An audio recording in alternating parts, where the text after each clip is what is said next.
Great seeing you guys.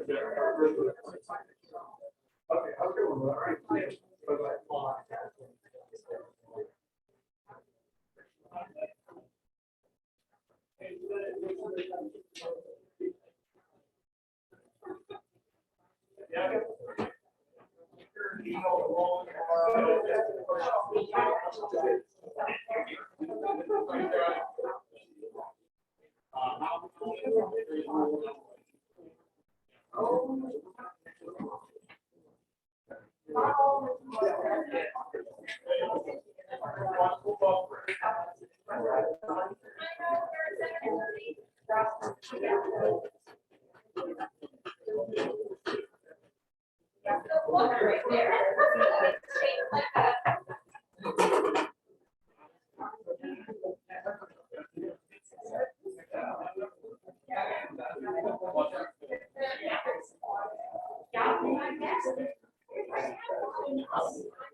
Apologies for the delay, everyone. Okay.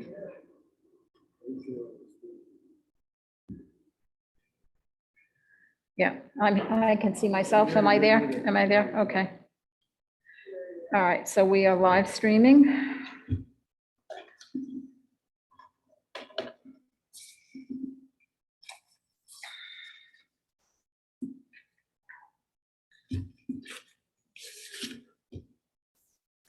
Good evening, ladies and gentlemen. To protect our constituents, city officials, and city staff, the city reminds all who are in attendance that physical distancing and face coverings are required. I call to order this regular meeting of the City of Campbell City Council on this Tuesday, October 5th, 2021. This regular city council meeting is conducted in person and via telecommunications and is compliant with the provisions of the Brown Act and Assembly Bill 361, allowing a virtual meeting process for local jurisdictions under a declared state of emergency. This city council meeting is being live streamed on channel 26, the city's website, and YouTube. May we have a roll call, please? Councilmember Bybee. Present. Councilwoman Landry. Present. Councilmember Lopez. Present. Vice Mayor Resnikoff. Here. Mayor Gibbons. Present. Thank you. And at this time, we have our Pledge of Allegiance, and we have the privilege of having the pledge led this evening by Kiana Mulqueeny of the American Cancer Association and the Making Strides Against Breast Cancer program. Kiana, would you be kind enough to lead us in the pledge? Of course. Oh, there we go. All right. I pledge allegiance to the flag of the United States of America and to the republic for which it stands, one nation, under God, indivisible, with liberty and justice for all. Thank you. We haven't stood up and done that, and the flag is in a different place. So it is my pleasure to have a proclamation declaring the month of October as National Breast Cancer Awareness Month. National Breast Cancer Awareness Month is an annual campaign to increase awareness, encourage early detection, and honor those who have battled this disease. Breast cancer is the second most common cancer in women, and an estimated 1 in 8 women will develop breast cancer at some point in their lifetime. Early detection is the most important strategy for beating and treating breast cancer successfully. And this year marks the 30th anniversary of the National Breast and Cervical Cancer Early Detection Program. This program provides free breast and cervical cancer screening to low-income and uninsured women in every state. And some of you know that I lost my sister to breast cancer. So this is an important event and awareness month to bring to our community and all those that we love that are with us and those that have been lost. So thank you very much for coming, Kiana, and please feel free to offer us any comments you have, and we will forward to you the proclamation declaring this the National Breast Cancer Awareness Month here in Campbell. Great.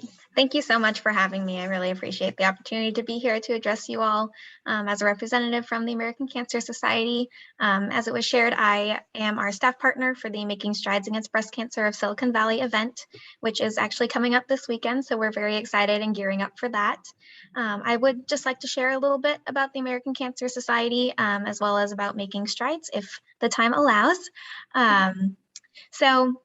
You know, it's because of our fundraisers, our donors, volunteers, advocates, and survivors that the American Cancer Society can save more lives from breast cancer. We do so through funding groundbreaking research. Right here in California specifically, we are funding over 80 research grants, 5 of which are specific to breast cancer. We also promote education and risk reduction. And we also provide, comprehensive patient services and support through our various programs, such as the Road to Recovery, which offers patients with free rides to treatment, Reach to Recovery, which is a peer support program for breast cancer survivors, our 800 number, 1-800-237-2345, which is operated by trained professionals to answer any of your questions and provide emotional support to those who are facing cancer, either themselves or have a loved one who is facing cancer. As well as, our website, cancer.org, is just a treasure trove of resources, also available to answer any questions you have. And then finally, through our community events, such as Making Strides Against Breast Cancer, which offers our participants friendship, camaraderie, and community support. And then I did just hear hot off the presses that we have witnessed a 41% decline in the female breast cancer death rate, but there's definitely more work to be done because for the first time ever, female breast cancer has surpassed lung cancer as the most commonly diagnosed cancer worldwide. So this is a very important time to raise awareness, to raise funds, and to support our loved ones who are battling cancer. And like I shared, one of the ways we do that is through Making Strides. Our Silicon Valley event will be hosted on Saturday, October 23rd in San Jose at the Discovery Meadow Park. It's right behind the Children's Discovery Museum. And we will be there from 1 to 4 p.m. For a farmer's market style celebration for our participants, our survivors, and any of the community who wants to come on out. So if any of the council is interested in joining us, definitely come on out to Discovery Meadow Park. You can go online to our website, www.makingstrideswalk.org/Silicon Valley, to learn more and to register. And I just want to again say thank you so much. We know that the American Cancer Society and our events look a little bit different this year, but our commitment to our mission remains. We will continue to save lives, celebrate lives, and lead the fight for a world without cancer. Thank you so much for all that the American Cancer Society does for all of us who need your services and the help they offer to all those that are dear to us. Thank you. And we will move on now to the next portion of our meeting, which is communications and petitions. There are none this evening. We will now go into oral requests. This portion of the meeting is reserved for persons wishing to address the City Council on any matter not on the agenda. Persons wishing to address the council are requested, but not required to complete a speaker card or online, something similar.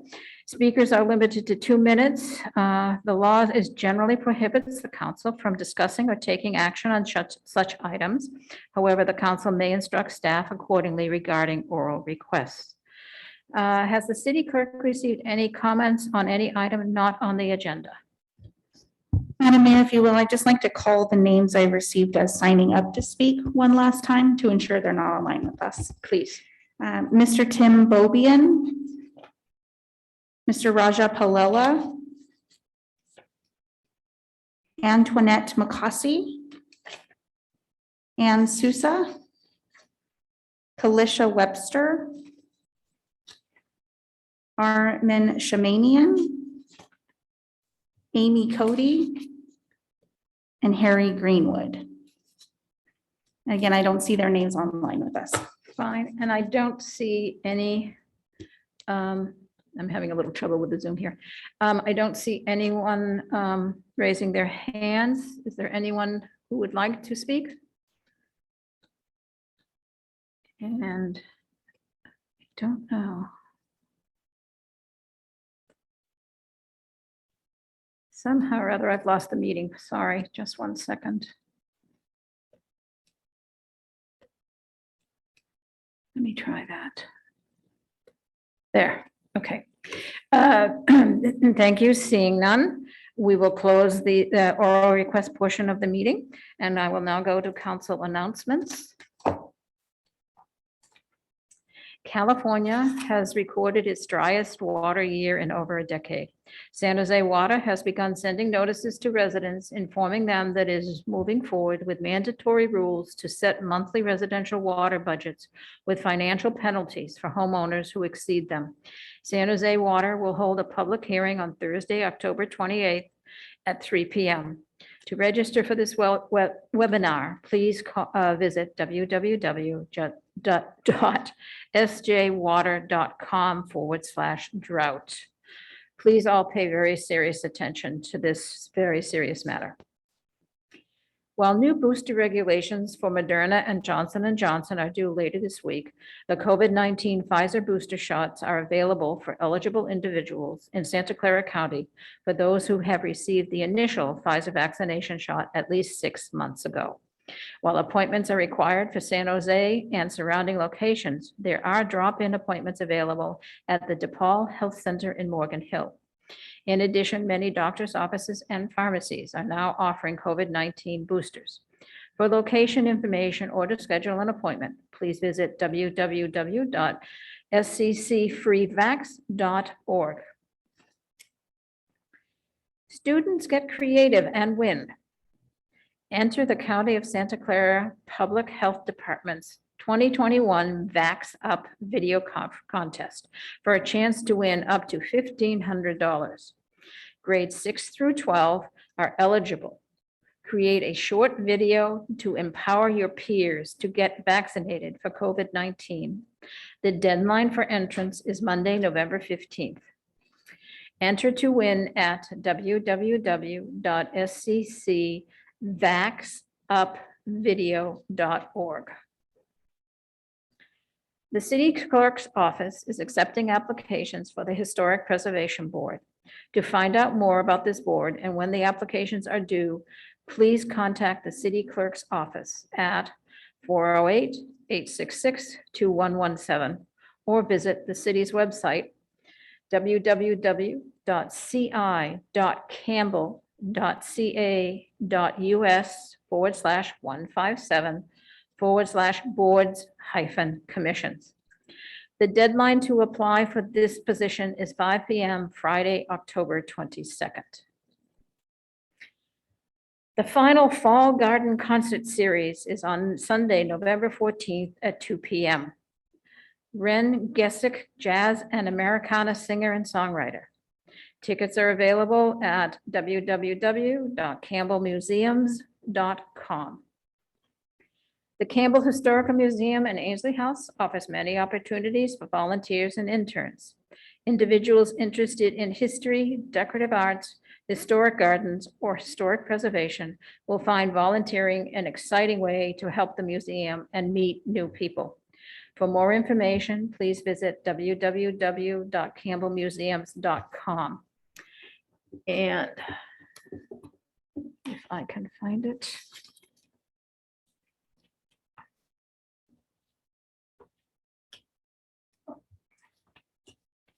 No, I don't see it. Oh, there it is. Stapled to the back. I just wanted to also take a moment to mention that the Jewish Family Services of Silicon Valley is the official provider of services for incoming refugees from Afghanistan. If any of you have the ability to help either financially or providing housing ideas or perhaps a spare room in your home, please contact Debbie Michaels, Refugee Resettlement Housing Coordinator. And that's Debbie, DEBBIEM, at jfssv.org. These Afghan refugees have provided great service to our country, and I hope we will all be able to help them in some manner, whatever is possible.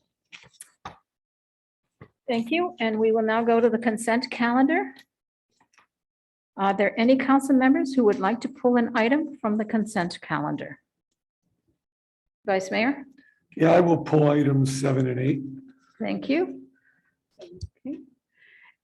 With that, may we have a motion for a consent calendar item 2 through 6?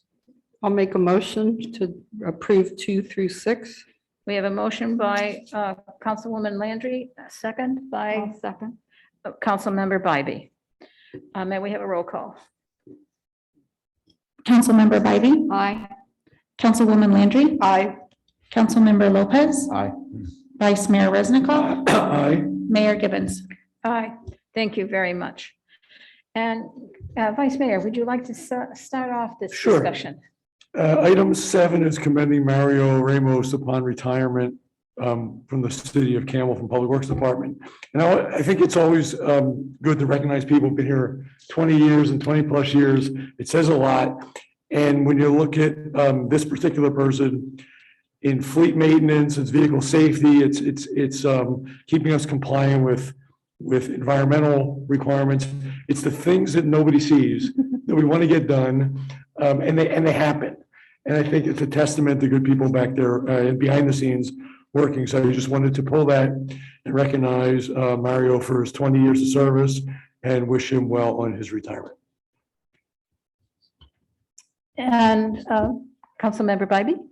I'll echo those comments as well. And I worked with Mario for many years and always appreciated his can-do attitude and willingness to always help. And I think the safety of our and the maintenance and upkeep of our vehicles is very important for our departments, especially the PD. So thank you, Mario, and congratulations and best wishes in your retirement. And I can agree more with what's been said, and I'll just add, Mario, thank you. And it's very clear from looking at the great work you've done that not only did you do everything that's been said, but also went above and beyond improving software, improving technology, our processes. And I think that really says a lot as to the quality of employees we have and your own leadership. So thank you. Councilwoman Landry? Yes, Mario, we never got to meet in person, but I can see the work that you've done maintaining our fleet. And I appreciate the 20 years of service that you've done for us. And as you have heard, Mario, there are a great many comments related to recognizing you over these 20 years. Even though you've been in the background a little bit, we are all aware of your contributions, and we wish you the very, very best in your future and much success, like you have brought safety and success to our community through your work at the city. And would you like to say something? I want to thank Mr. Reznikov, the Councilor Reznikov, for appreciating not only myself, but the rest of the Public Works Department that are in the background that do the work that nobody ever sees, but we get it done. And I just want to appreciate the people that have helped me through my 20 years and the people that paved the way for me to have a great career. Well, many congratulations and enjoy your retirement and your next adventure. Thank you. Okay. And Motion? Vice Mayor Resnick? Sure, I'll make a motion that the council adopt a resolution commending Mario Ramos for 20 years of outstanding service to the city of Campbell.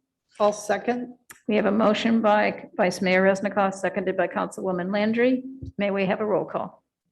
Councilmember Bybee? Aye. Councilwoman Landry? Aye. Councilmember Lopez? Aye. Vice Mayor Resnikov? Aye. Mayor Gibbons? Aye. Thank you.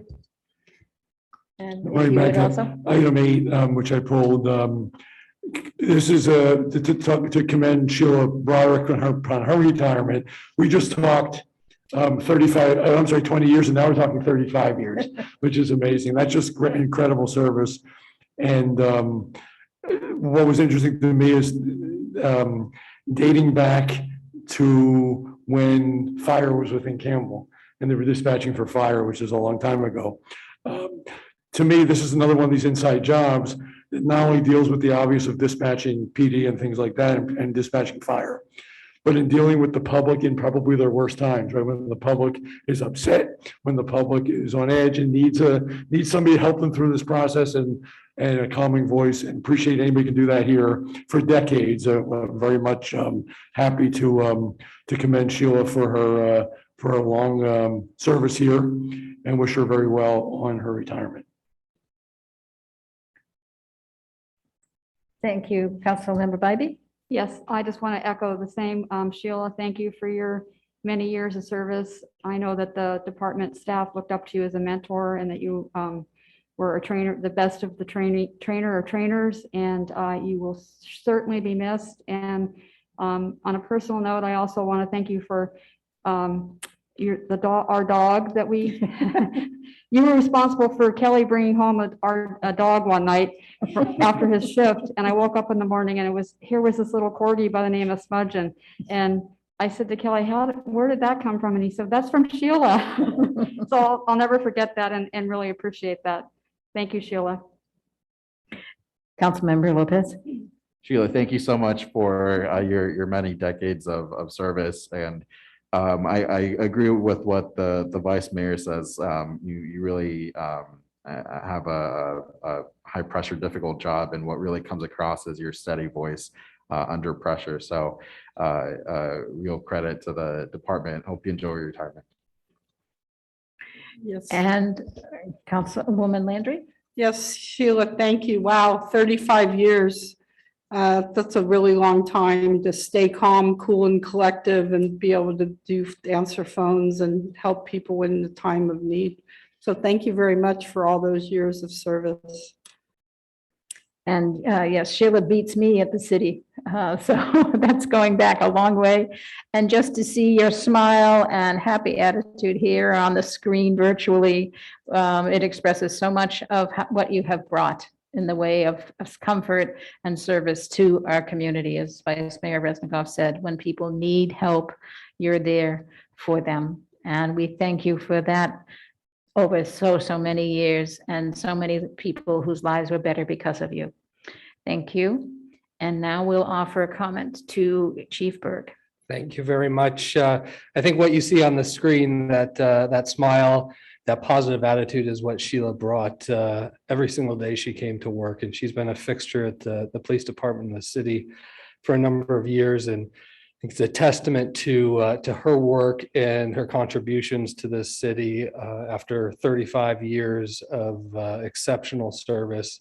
And it was already said by council members, but I want to reiterate that I've worked with Sheila for a very long time, and that positivity and that calming voice, both for us officers on the other end of the radio, and more importantly, the citizens who are calling in those times of need. I remember several years ago listening to a call where Sheila was helping a citizen whose house was being broken into, and hearing Sheila's voice, the calming voice, helping this individual going through quite a traumatic time is just a testament to that happening over and over throughout the years. And it's a huge loss for the police department, but we are looking forward to Sheila coming and visiting and starting a new chapter in her life and then getting a lot of enjoyment out of it, because she deserves all the best. So thank you very much for the opportunity to recognize her tonight.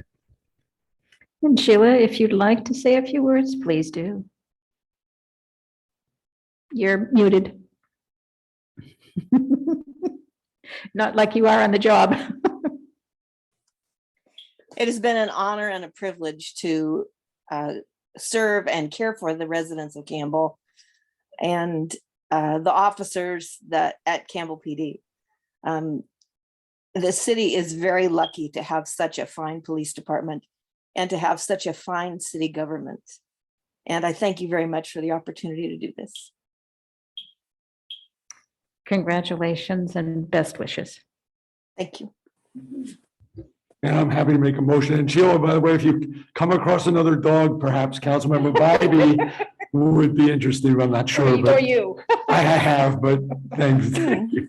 Well, I have a corgi puppy right now, but I am very happy to move that the council adopt the resolution commending Sheila Broderick upon her retirement after 35 years of outstanding service with the city of Campbell. I'll second. I have a motion by Vice Mayor Resnikoff, a second by Councilwoman Bybee. May we have a roll call, please? Councilmember Bybee, Aye.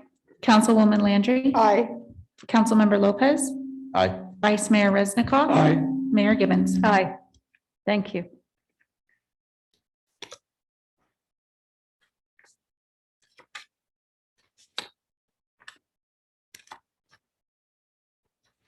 We will now move on to the public hearing portion of our meeting, which is the public hearings and introduction of ordinances.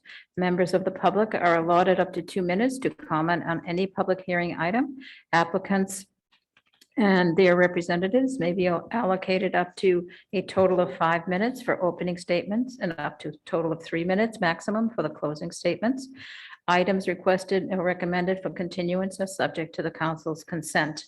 And I'd like to take a moment on the agenda to say we have a request if it works for staff and consultants, to switch items number 11 and 12, to do item 12 before item 11. Is there any objection by council members? Any objection by staff? And can consultants, Director Caperso, is that all right with the consultants? I believe that it is. We understand the reason for switching, so that's acceptable. Thank you. Okay, thank you for that. And with that, we will begin with item number 9. This is an introduction of ordinance amending section 6.10.020 and replacing chapter 6.04 of the city's of Campbell's Municipal Code to implement Senate Bill SB 1383, discarded materials and excluded waste management requirements. This is an ordinance with a roll call vote, and the recommended action is that the city council amend the section of the municipal code. We have a presentation by Environmental Program Specialist Perry Newby. There you are, Perry. Hi, good evening. Thank you for having me. I'm going to pull up my slideshow. Okay. Good evening, council members, and thank you for having me. Thank you for the introduction. My name is Perry Newby, and I am the Environmental Program Specialist for the city. I would first like to start off by saying how pleased I am to present this ordinance to council. This ordinance reflects a state mandated requirement coming from SB 1383, and the ordinance is in alignment with the state's mandates, and it's no more extensive than the Senate bill requirements themselves. Let's jump right into it. What is SB 1383? So SB 1383's main goal is to reduce landfill methane emissions. The bill itself is rather extensive, but essentially it revamps California's handling of discarded materials. On March 16th of this year, our Solid Waste Authority Executive Director, Marva Sheehan, she did provide an SB 1383 implementation update to council. Included in that implementation update were some action items, and this is one of them. Developing and adopting an ordinance within our jurisdiction. So this state mandated ordinance will effectively replace chapter 604 and amend section 610.020 of the city's municipal code. The replacement of chapter 604 is going to replace the current solid waste muni code. And it's required to replace the whole chapter because the Senate bill's requirements are quite extensive. And the amendment to 610.020 simply enables the city's right to enforce the SB 1383 requirements. And I'll get into that later in the slides. But I would like to note that the adoption of this ordinance is required to be adopted before January 1st of 2022. With that said, many, if not all, of the local jurisdictions will be presenting a SB 1383 ordinance to their council members between October to the end of November. So as I said earlier, the changes to chapter 604 are so extensive that we are replacing the chapter. And this is based on necessary definition updates that are required within the ordinance. There is a rather lengthy definition list that SB 1383 requires. Because of the definition changes, we do need to change the title of the chapter. So what was formerly garbage and rubbish disposal is now discarded materials and excluded waste management. So along with the title change, there's the updated definitions, but there's also updated existing sections. And most of those updated existing sections is due to definition changes. And any excluded existing sections is because SB 1383 requirements have pretty much made that section no longer applicable to our ordinance. So here are some of the new sections to Chapter 604, and these are all SB 1383 related. Single family, commercial, and multifamily requirements, they do have quite a bit in common. All of them are, it's mandatory for their participation to separate solid waste, recyclable materials, and organic materials. They also will need to provide accessibility for inspectors during prohibited container inspections. So this would start off simply with route reviews from our exclusive haulers. But the main change you'll see is that single family, multifamily, and commercial businesses will need to separate their food scraps. So no more do our food scraps go into solid waste containers. They will actually go into an organic bin, which is formally known as the yard waste bin. So your yard waste and your food scraps will go into one bin. And to help with the transition process, all of our residents will receive kitchen pails, as you can see in the little image on the slide. So instead of throwing your food scraps into your solid waste containers, you can throw them into the kitchen pails and then put them into your organics containers as you are serviced through the week. With that said, there is something that is separate from commercial businesses. Wherever they formerly had provided solid waste and recycling containers, they will also need to provide an organics containers. That's for their customers in their business. Additionally, there is a new waivers section. Multifamily and commercial generators could be exempt from chapter obligations if they work with the city staff and apply for waivers that they may or may not qualify for. Additionally, there is commercial edible food generator requirements, as well as food recovery organization and services requirements. Now, this is more of a countywide regional effort. The language specifically in this section has been developed by local jurisdictions within our county. So we pretty much divided into tier 1 and tier 2 generators. That's basically any food generators such as grocery stores, supermarkets, even large venues that host large events. Anytime that there is food being served, we would like to be able to provide a second life for consumable food rather than throwing them into a food scraps bin. So commercial edible food generators will need to partner up with food recovery organizations to give a second life to food that is still edible.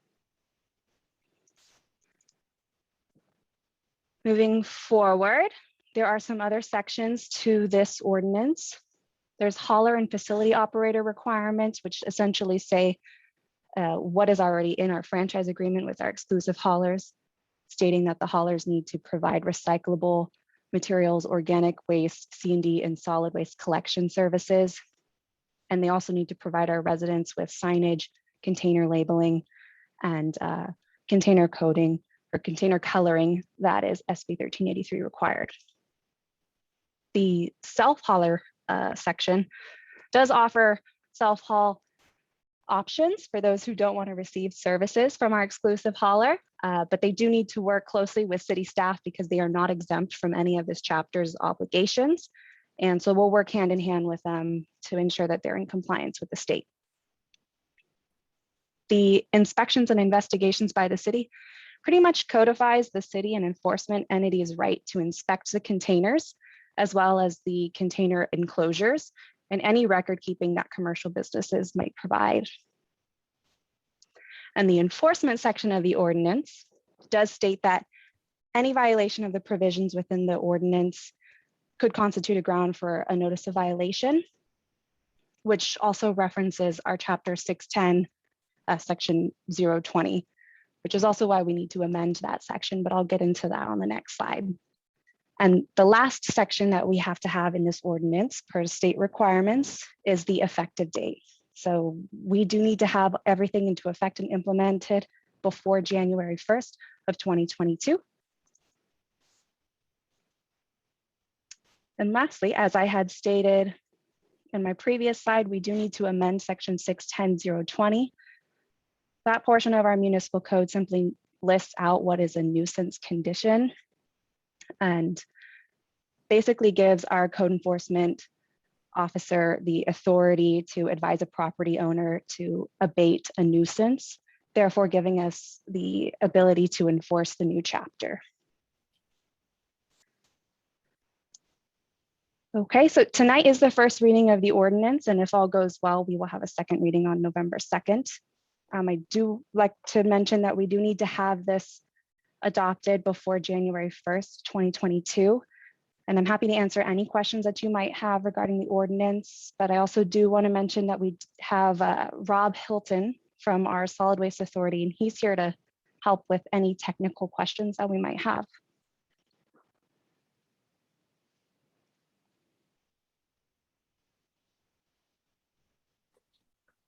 Thank you very much. Perry, do we have questions from council? Councilwoman Landry. Yes, thank you, Perry. I tried to read as much of the ordinance as I could. Isn't there a provision in the SB 1383 that we have to buy back or use what is then recycled and composted? Yeah, so this is a rather extensive bill, and there are several action items which we had our authority executive director mention back in March. And one of those is a procurement of recovered organic materials.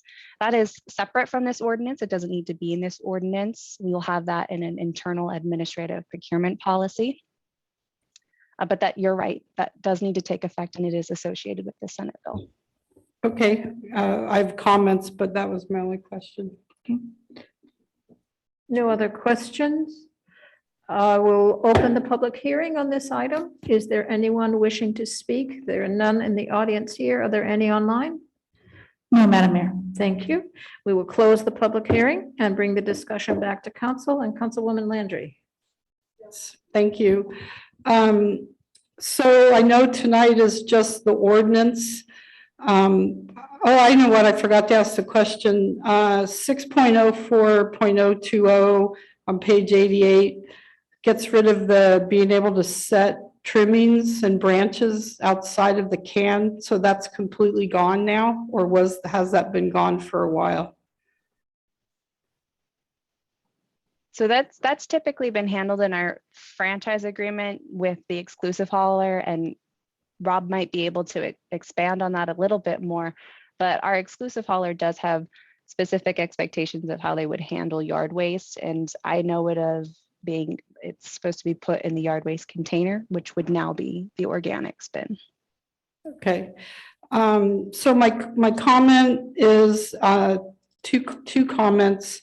One as directed to staff. What do we need to do to our internal trash program, trash enclosures, trash gathering at City Hall? And then when will does that have to be implemented by January 1st also? And then as a side note, one of the things at the state level is they're evaluating the Wello for irrigation, and because there's a soil management plan that you need. And in that, to add language to our Wello about using this buyback that we need to do. So that's a future, I know that's not on tonight, but that's something to factor in the future. So, oh, and then my understanding is SB 619 passed, just so you know, that you have to implement the plan, but you have to have the plan in place to get started, but if you don't meet all the criteria, the penalties in the first year, I think, can be waived, so we don't get penalized. But we need to have the plan in place regardless. Thank you, Perry and Todd. I'll have some more questions on that. Council Member Lopez. Thanks.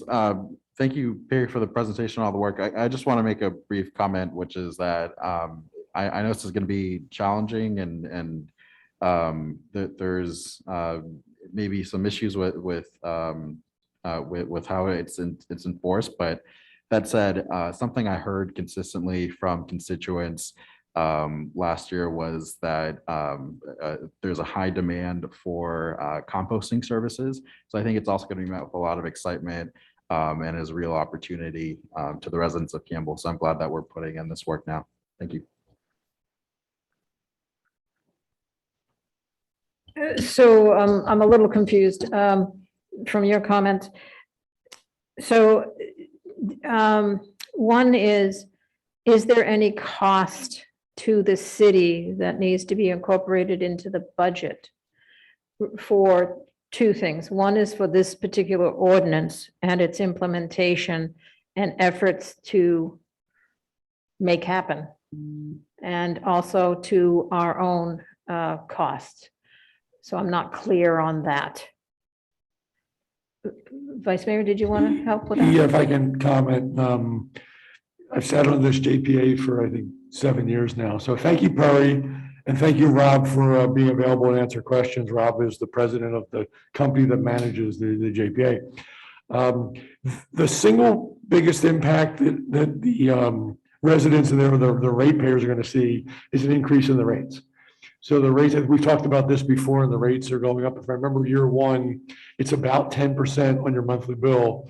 In year two and on, it was a few percent, if I remember, because there's some ongoing costs. So the majority of this, and Perry or Rob, correct me if I'm wrong, but the majority of this is being paid through rate payer increases. It's unfortunate, and it's a fairly large increase, and it's likely that we will hear about that. That being said, not complying isn't an option, and there are absolute additional costs to the carriers to implement the collection of this, and then, of course, the distribution, the delivery of it. So the way the service works, we just see the trash trucks, but there is a contract for collection, there's a contract for recycling, and these costs have both gone up. So I think to answer your question, the majority of that is going to be from the ratepayers. It's unfortunate, it's been planned for, to the extent you can notify people through bills, but how many of us, when we open the bill, read the little slips that are in there? They're doing some social media and things like that. But I think as people are paying more, everybody here is going to get questions, and that's the real answer. Perry or Rob, you could comment, I guess, or Todd, on specific costs of the city to comply as a user, but I think as an enforcement, that falls to the JPA. So, well, I mean, I'm sorry, I take it back. I shouldn't say enforcement. As far as getting the cost to implement, I should say implementation, not enforcement.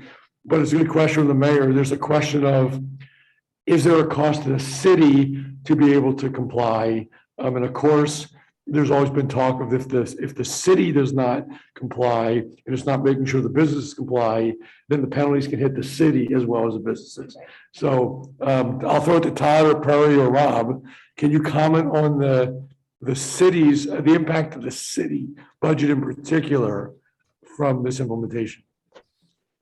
Well, I have a couple of thoughts on that just initially. So as you mentioned, Vice Mayor, how the costs are largely paid by the rate. In fact, they're just about all paid by the ratepayers. Embedded in the rate structure is not only the cost of the hauling operations and the recycling operations, but embedded in that is also the cost of the JPA management, which, as many of you know, the JPA is the executive director is the firm H&H. But there's also a portion of city staff that's embedded in that as well. And so, you know, there's a portion of Perry's position, as example, that's funded through the solid waste rates. So we are trying to recover costs the best that we can. We have, as you say, we have been planning for this. We've increased the amount of resources going toward that. What is a little bit unclear is how much additional work will city staff have to do on the operations side in terms of things like our landscape work, or what extra burden will be placed on our custodial contractors for how materials will have to be separated.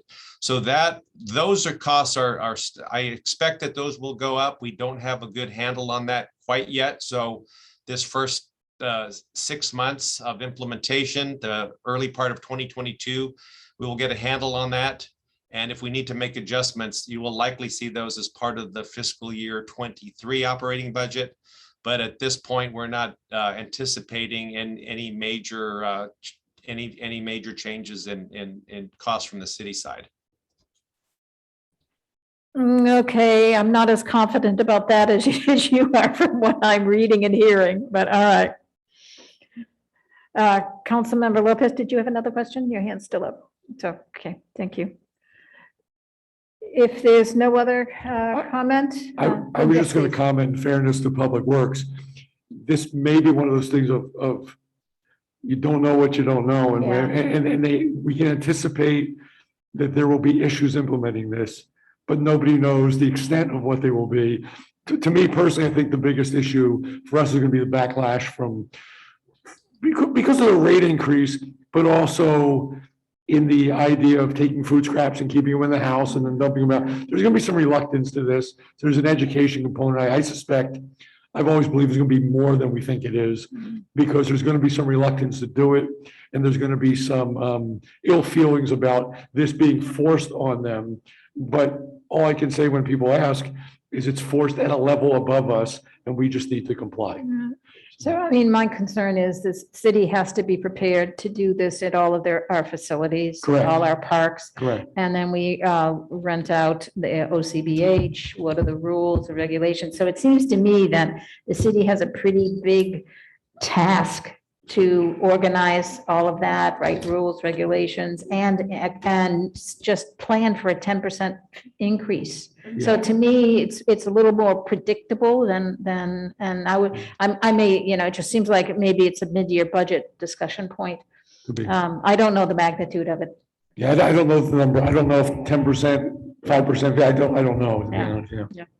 And Councilwoman Landry. Yeah, so that goes to my comment I made about what we're gonna do. We're gonna have waste buckets down in our employee lounge where you can put your food, and then how do we deal with ants and how do we deal with that? And so I want to see that come forward once we get the ordinances lined up, but how logistically are we going to handle it, like at City Hall, Community Center, with people's lunches. And set a good example. And we want to set a good example, exactly. Okay, and with that final comment, whoops. Madam Mayor, if I may, I see Director Capuzzo has his hand raised, and perhaps is going to address the question I was going to tee up for him, and that is Sorry, I do not see him on my screen. he just took his hand off, but Todd, can you speak to the application of this commercial and residential versus city property? Yes, so I guess the first thing to acknowledge that this is going to be challenging all around, right? So, and this ordinance is really it's really geared to, as Perry referred to, this is really gearing up for single family, multifamily, and for food generators. That's where the ordinance is focused on. So my comments with regard to the implementation of this ordinance are that I don't expect a significant change in cost. With regard to some of the other things that have been discussed, like when Councilwoman Landry mentioned the increased use of compost, yes, we have concerns about that. It's going to be hard to meet our targets on that. It is going to be challenging to manage our facilities. And so if you want to look at this more globally, sure, there are going to be impacts from SB 1383, but those are really not what's being presented in this ordinance this evening. And for those of you who don't know, I will also hopefully reminding some of you, and this may be new information for some of you, but in the franchise agreements, the trash and recycling services at city facilities is provided at no cost. That's embedded into the franchise agreement. So while there may be additional work in terms of sorting materials, we should not expect a cost in the servicing of our containers. That will continue as is. Didn't know that. And that includes OCBH? It includes every city facility. Okay. Yes. Thank you. Appreciate that clarification. Okay, with that, I would accept a motion. Sure, I'll move that the city council amend section 6.10.20 and replace chapter 6.04 of the city municipal code, implementing new state legislative requirements for discarded materials and excluded waste. I'll second that. We have a motion by Vice Mayor Resnikoff and seconded by Councilwoman Landry. May we have a roll call vote, please? Councilmember Bybee, Aye. Councilwoman Landry. Aye. Councilmember Lopez, Aye. Vice Mayor Resnikoff, Aye. Mayor Gibbons. Aye, thank you. And we now have, We need to read the ordinance. and we need another statement reading the ordinance into the record. Yes. Full title of the ordinance is an ordinance of the City Council of the City of Campbell amending section 6.10.020 and replacing chapter 6.04 of the City of Campbell Municipal Code to implement Senate Bill 1383, discarded materials and excluded waste management requirements. And we need a motion. I'll make a motion that we waive further reading. I'll second that. We have a motion by Councilmember Bybee and a second by Councilwoman Landry.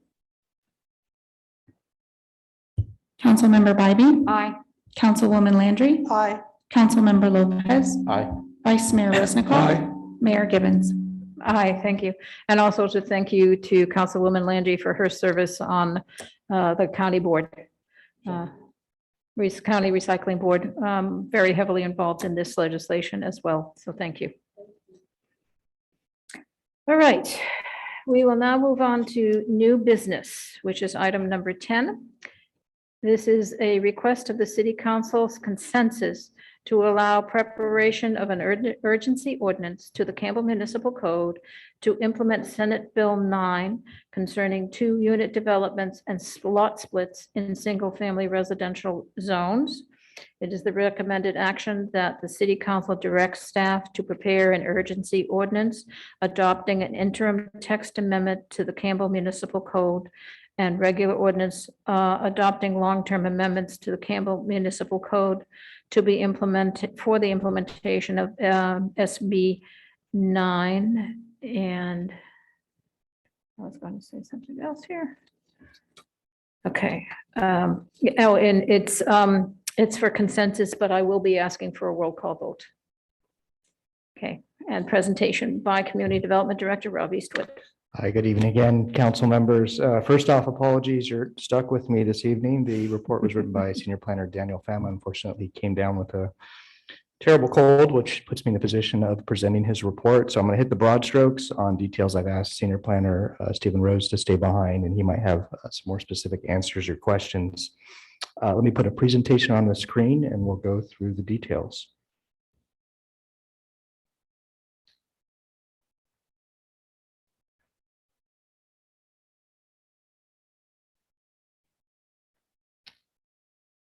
Okay, let's see if I can make this full screen. 1 second.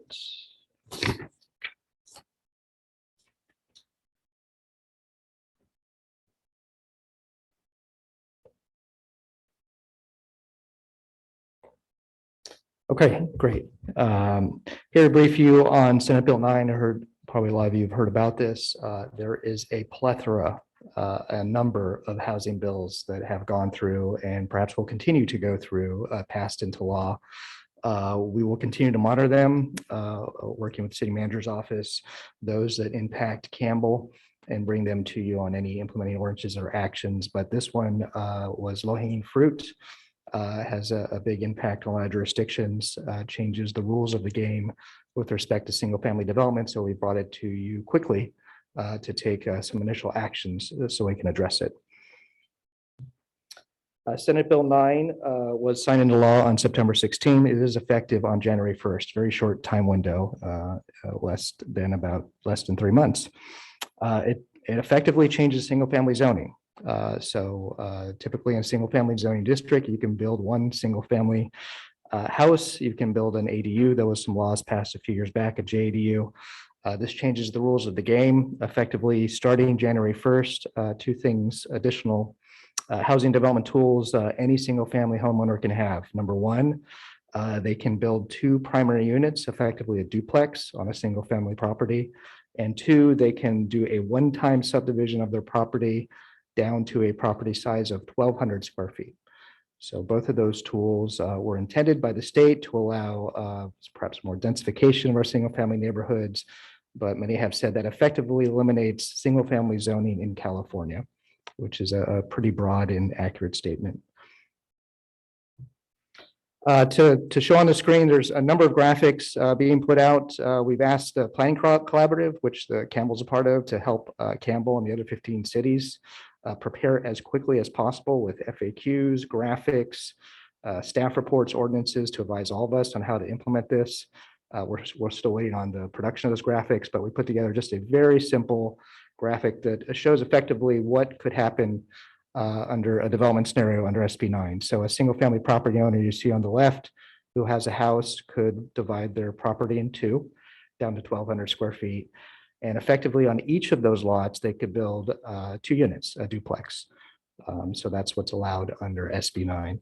Also under SB 9, without subdividing property, they could build a duplex. There are big questions under SB 9, which we're still seeking clarity on. If the property is not split, a duplex is built, how many ADUs can be built in addition to the duplex?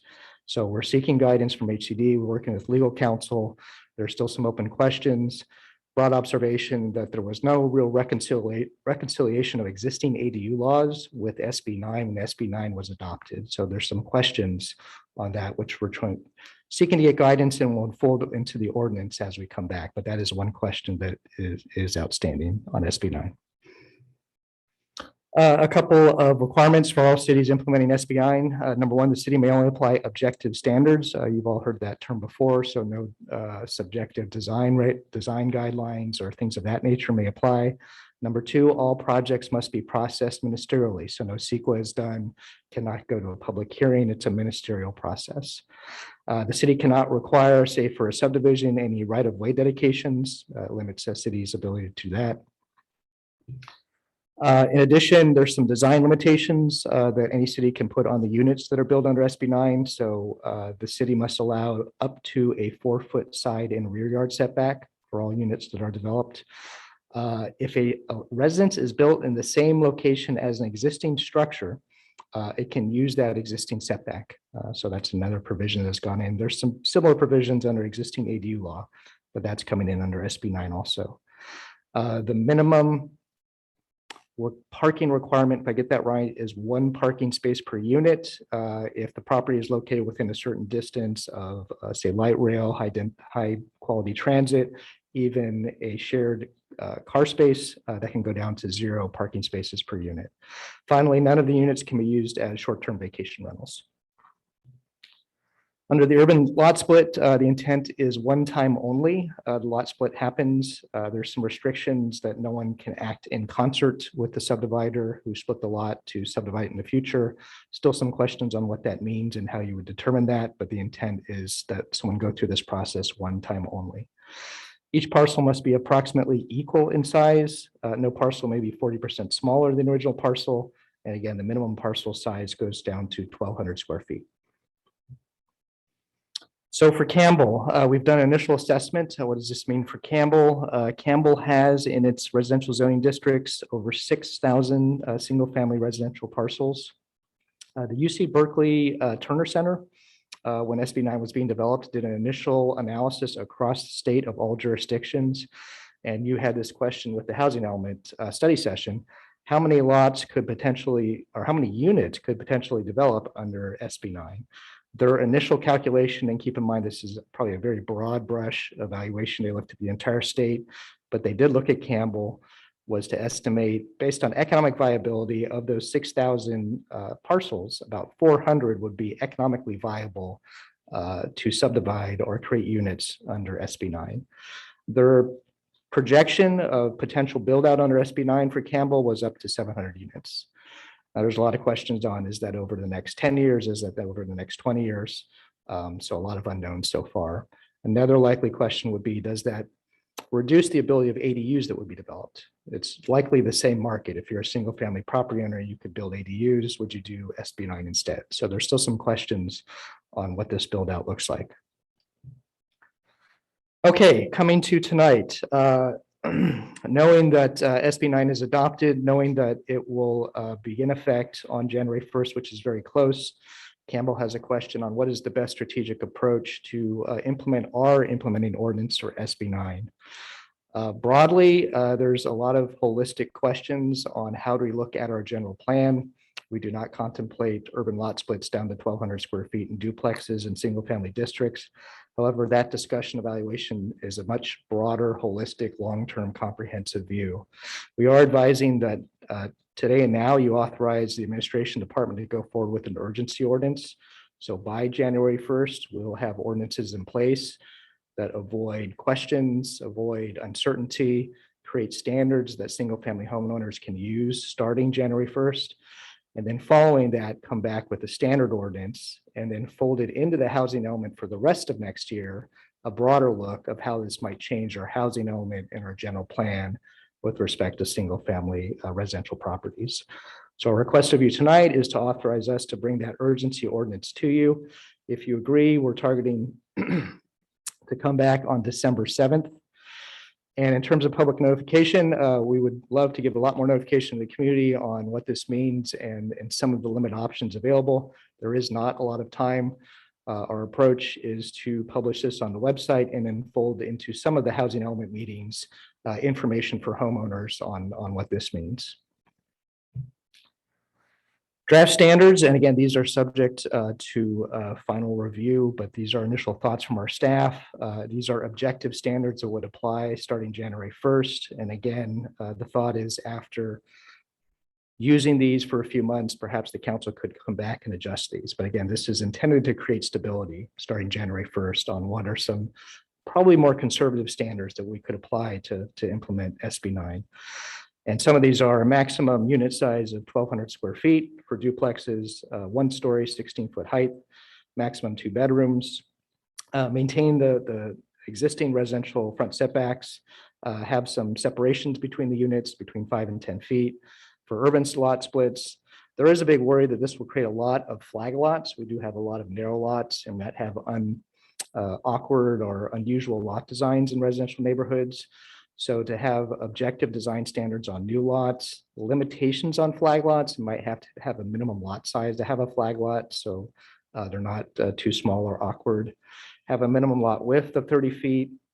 And then finally, there is a requirement under SB 9 that the owner sign an affidavit that they intend to live on one of the lots. However, there's a requirement that the city cannot have any additional owner occupancy deed restriction. So it's almost a promise that they will live here, but there's no ability for the city to enforce if they do not. We are recommending at least that affidavit be recorded as a deed on property. So the notice is on property of that affidavit. With that, to summarize, we are asking you to direct us to create the urgency ordinance. We will work closely with our legal counsel. We are seeking guidance from HCD on some of these questions. I will note in your packet, you have received correspondence from the YIMBY Law Group. It does raise some questions on how implementation of Campbell's ordinance complies with state law, SB 330, lowering the intensity of development. I'll just say broadly, we'll work with our legal counsel to ensure that any ordinance that's brought back to you does comply with state law and does not run afoul of SB 330 requirements. With that, I'm available for questions, and I will toss a lifeline to Senior Planner Rose if things get too technical into our existing codes. Thank you. Thank you, Mr. Director. Do we have questions? Councilwoman Landry, then Vice Mayor. Yes, thank you, Rob. Good presentation. So I mentioned this to you earlier today. On your slide, design limitations and restrictions, the second bullet says, must allow residents in same location and dimension if replacing an existing structure. And the question I asked you was, what if it's illegal or legal non-conforming? Like if you're on a 0 lot line now, does that mean that this new structure can still do the 0 lot line? And so the question is down to, how do illegal units count in this replacement? That is a great question. I didn't put it in so you would ask me to That's okay. I just wanted to bring it up again. Clarification. And I'll say, number one, answering that question, and two, there's a related question that a city may not require correction of an existing non-conforming condition. just to disclose that you and I discussed. So to both those questions, and I've talked with legal counsel on the question of a non-conforming condition. So it means that if it was something was built non-conforming, you can't use this opportunity to correct it. You can only focus on the new housing. It's our interpretation that the intent there is legal non-conforming, that this doesn't give carte blanche to someone to build a bunch of illegal structures and then it's creating a health, safety, welfare issue and the city cannot enforce that. So to Couldn't hear what, non-conforming. I didn't understand your, Oh, your voice isn't that Sure. loud, so. Sorry, it's the mask. To non-conforming structures, I'll say our interpretation is the intent is legal non-conforming structures. That if someone illegally builds a unit, causes a health, safety, welfare issue, this doesn't constrain the city from enforcing the abatement of some illegal construction. To answer one question. For the second question on your existing structure, your question was, is if that structure was built illegally or illegally, could you use that to replicate the footprint and not adhere to setbacks? Is that correct? My initial read is it's unclear. I'd say our conservative interpretation is the intent is it's a legal structure, but I'd have to talk further with counsel on the intent of that before we bring that back. Because we do have a couple cases where people are living in structures that they aren't legally allowed to live there, but the way this is worded, it sounds like, well, you could make that now a house. Right. So that's why I'm asking. Thank you. Vice Mayor? Thank you. Rob, so you answered essentially there's no teeth in the affidavit of the owner to not stay there 3 years. Is that the same restriction back earlier in the presentation? You say cannot be short-term vacation rental. Are we talking two different things or is that the same? We're talking two different things. Yeah, so there is teeth in prohibiting short-term vacation rentals required by state law, but on the affidavit that the owner has to live there, there is no teeth. Okay, and you say there's teeth in it, but this falls to the city to regulate that? But we can't. Correct. Yeah, Which reality is we really are not set up to do that. correct. Okay, so it has no more teeth in its essence than the affidavit does, more or less, in practical matters. It was very unelegantly worded. No parcel can be less than 40% of the original. So in an R16, if you split it, your minimum parcel is 2,400 square feet. Yeah. In R110, so you're at 4,000, I'm sorry, 4,000. Yes and no. Yeah, your math's faster than mine. On the math calculation, yes. Now we can't prohibit, say the pre-existing property doesn't meet minimum lot size. It was created years ago. Say it's 4,000 square feet in an 8,000 minimum lot size, 8,000 square foot zone. We can't prohibit them to subdivide that 4,000 square foot lot, regardless of the zoning, down to 1,200 square feet. Okay, and that was my next question, was max 1,200 square feet per unit. And when you're talking duplex, you're talking 1,200 square feet for one of those two units. There are two of those units on there For each unit, yes. for each unit. On the unit So size. a parcel that's split and has two duplexes has two 1,200 square foot, 2-bedroom units. That's the recommended standard, yes. And then we get into these variances of ADUs and things like that. So from a practical matter, if I have a 6,000 square foot lot, how many units can I actually get on there? You're saying I can split it below that minimum lot size? Correct. Yeah, I want to make sure that was clear. So when I go back to your slide 3, which shows us lot splits into duplexes and all that. What is the maximum? Let's take a 6,000 square foot lot. Let's take a 10,000. What is the maximum that could go on those lots, given there's a current house on that lot? Yeah, great question. So reading all of this together on the subdivision, the intent is 1-time 2-lot split. Can't do serial. Say again? What 1-time 2-lot split? You can't do serial subdivisions, Right. so keep that in mind. Based on the size of the property, as long as you had over 2,400 square feet, because the minimum lot size now is 1,200 square feet, you could subdivide. So if it was 10,000 square feet, you could do two 5,000 square foot lots. And then on each of those lots, you could build a duplex. So 2 units on each lot. Correct. Now we're at 4 units plus potentially ADUs. On the lot splits, there's if you do a lot split, there's a prohibition on the ADUs in additional to the duplexes. So the answer is no. But you could have a duplex on one lot. Well, it looks like here they're showing two and one. Okay. And on a 6,000 square foot lot, you could split it down to 2 3s Correct. with a duplex on each lot. Correct. You could have 4 units, 4 1,200 square foot units on a 6,000 square foot lot. If you can meet the objective standards. If you yes. can meet those setbacks and Yes. all of that. Correct. Wow, okay, thank you. There's probably a lot more questions coming. One other question for you, actually. You made the comment, if we agree, we want to do an urgency ordinance here. From what you've presented, why wouldn't we agree? We have to move forward with this. What in here is subject to us saying yes or, we don't agree with that or whatever that might hold this up? I mean, you've evaluated this as best you can to meet the requirements. Is there anything I'm missing here? Is there any reason that we would find to not move forward today?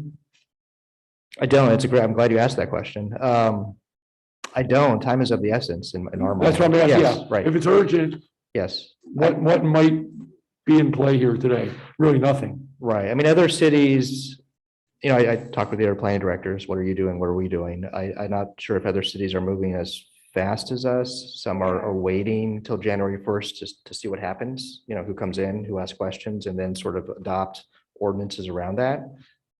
I think from my perspective, it's better to get ahead of it, create some stability so everyone knows, and then we can adjust after that. The last question I would say is that question there, if something changes, we can come back here and modify. We're not going to get hit with 700 units all of a sudden being built. So we have a little time, but we can amend it later to meet anything that would come up in the next few months or so. Correct. If we get ahead of it now. Yes, that's our recommended approach. Okay, thank you. I'm going to go to Councilmember Lopez and then back to Councilwoman Landry if there are other questions. Thank you. I appreciate that we're being proactive here. I think that's wise. My question is, you mentioned conversations with other planning directors. Are these draft interim standards based off of best practices or guidelines that you've seen, or are they whole cloth original? The best, and I didn't, most of this came from our senior planner, Daniel. He's very familiar with our codes, and I'll ask senior planner Rose to weigh in a little bit more. I think it's generally based on the best practices and standards we've had here in Campbell with ADUs and other units. So not reinventing the wheel. They're a little more conservative, I think. But I think that was to create some initial stability and then allow adjustments from there. Councilwoman Landry? So from what I can remember, we have something in the code that says you have to have a minimum of 450 square feet of open space. And so with the 4-foot setback side and rear, you down to the smallest lot size, you basically could have 2 units at 450 square feet, and that's it. Your whole lot is filled up, right? Or is there any other, like there's no FAR on here or lot coverage numbers? None of that applies now, right? I put it this way. This is for lack of a better term, a carve out. It basically dictates the standards that applies that preempt any other standards the city has, if that helps answer the question. So the 450 square feet of open space goes away. If it would prohibit meeting the standards of the state's requirement, yes. Okay, and in one comment in here in your presentation, you said the minimum lot size can go down to 1,200 square feet, but then you said the minimum unit is 1,200 square feet. Right, sorry if that's confusing, 2 different terms using the exact same number. For the urban lot split, the minimum lot size is 1,200 square feet. So if you had a 2,400 square foot lot, you could potentially subdivide. So that's state law, that's required. What we're recommending as an objective design standard for new duplexes that come in separate is the maximum size of the unit would be 1,200 square feet. So same number, but used for different purposes. So basically the house, the duplex could fill up the whole lot except for the 4-foot setbacks. So you don't need the answer right now, but I want to have a clarification on this 450 square foot open space number. Because that, if the lot is 1,200, the house then is 1,200 minus the 450, right? Or what plus setback, so. I'm going to ask, Stephen knows our codes a lot more than I could, but why don't you go ahead And there's speak to also the this? issue of single story and two-story that's in this whole discussion too, in the staff report. Yeah, it's one story, I know. Yeah, I was gonna actually offer that Rob Eastwood had nailed the point perfectly. It's all preemption, right? So if we have these standards, sorry, fogging up here. Yeah, absolutely. So as far as we're preempted from, I mean, if you have an open space standard, if it would preclude you from creating these units, that open space standard would be waived or reduced to such extent necessary to ensure those units can be built. So if you have a 450 square foot standard and the lots, like your scenario, 1,200 square feet, I'll put a 1,200 square foot unit there, you couldn't have 450 square feet of open space. That number would have to be reduced to just be the, say, the landscape area, which technically wouldn't meet our open space requirements anyways, given the minimum dimensional requirements. So yeah, so in short, the open space is reduced to whatever extent to allow those units. The units are more important. So that says to me that 1,200 square feet for the unit's too much because we have to allow for open space. Yeah, that's kind of where I'm heading towards is, that means wall, if the house is there existing wall to wall like me, where I have a 0 lot line, there could be a walkway in the house and that's it on your lot.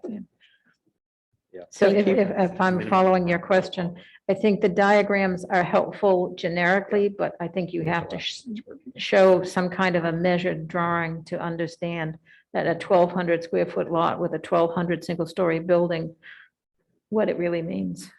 So when this comes back, then with the full ordinance, not just the emergency, those are the kinds of things that would be nice to clarify.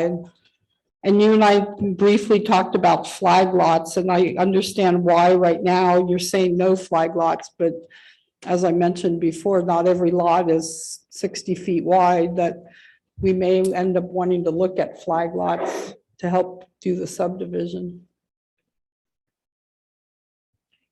And Rob, I'm going to ask you to raise the podium and have the mic closer to you. Okay. And get the mic closer to you. So it's a little hard to understand you. Vice Mayor, did you have another question? No. Your hand's still up. Okay. And Councilmember Bybee. So I understand that, I think it's a good idea to move forward with it and be proactive. But I do have a concern and a couple questions about the staff's ability to do this with the current work plan, because this definitely will affect the work plan. So, when state legislation is adopted and it impacts what we're doing and trying to provide information to the public in a straightforward way and to be consistent with state law. So I guess my question is, one of the topics that came up at the Cities Association was the planning collaborative that's working on some type of standard ordinance language. And so will the staff be able to piggyback on that? And given that the planning department now is down a couple of planners, how is this going to affect that? Will you have the ability to work on this in conjunction with the general plan and the housing element? And what's the plan for that? Great question. Well, if you look to my right, that's half our planning department. So to your point, we had 3 planners. One took a job within their jurisdiction. We're down to 2. We are advertising for the 3rd. Of course, it takes time to both hire that person on board. So we are, I'll just be honest, severely under-resourced. I mean, my brief thing, one is we're a little bit lucky in planning. The planning application load has gone down a little bit, which has allowed some slack. That's allowed Stephen and now Daniel to focus on this. Number one. Number two, in my mind, this is the highest priority, because if we don't create some information stability, it just does not help our customers, doesn't help us on January 1st. So I've directed resources into this, which is both our planner and the city attorney's office needs a lot of legal support. But to broadly answer your question, I'll not be honest and say I'm very worried. I think we have enough resources to get to January 1st because the momentum's going. And we've got the attention of the Plan Collaborative with the other directors made this their highest priority. So they are working actually with an outside counsel, Goldfarb and Lippman, which is a highly respected counsel, to start giving advice also in graphics. So hopefully all that unfolds into the ordinances you'll see in December. So my confidence is between that and just dedicating resources, we're okay by January. But I wouldn't be honest if I wouldn't say for the remainder of next year with objective standards, very important, housing element, general plan, multitude of items on the work plan that the planning department will need more resources in the next year than what we have. Okay, let's see, questions. There's no affordability requirements in any of this. No, nope.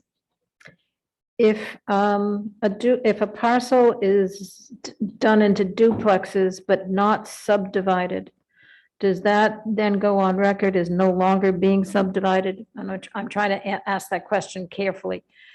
It says that you can only subdivide it once.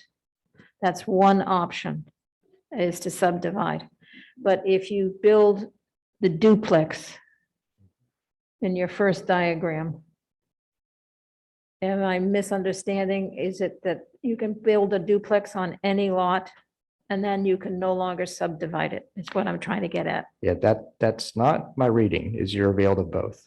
You can build a duplex, wait 10 years. Vice Mayor Resnikoff's example, let's say it's a 10,000 square foot lot. You design it in a way that allows you to subdivide.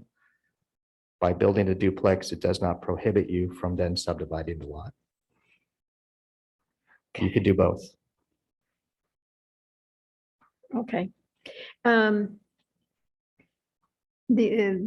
other one is just, it seems a little bizarre that we would maintain R16, R18, R110, R112 zoning. Wouldn't everything just become R zoning? And the location has not, and the zoning the current zoning designation no longer has any value because whatever the lot size is, you split it up to 40%. I mean, It's a good observation. Yeah, I'd say holistically, we'll need to look both at the general plan and zoning and do comprehensive overhaul. Yeah, That just does take time. it's crazy. All right, I have some other thoughts. If there are, yes, sir.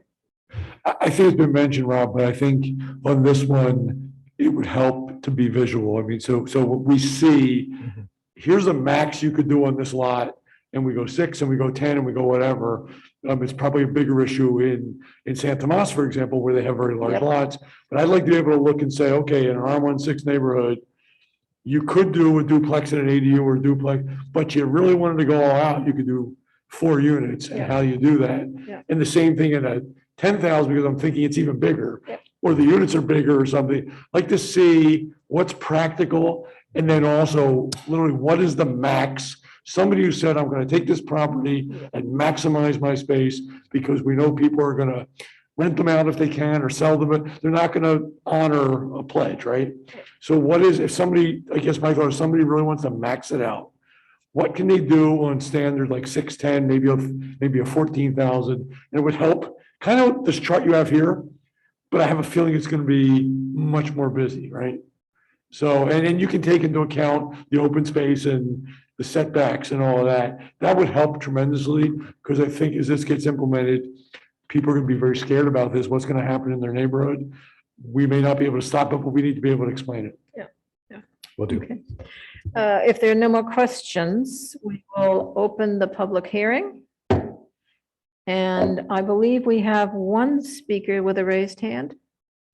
Yes, Miss Ann Paulson, are you online?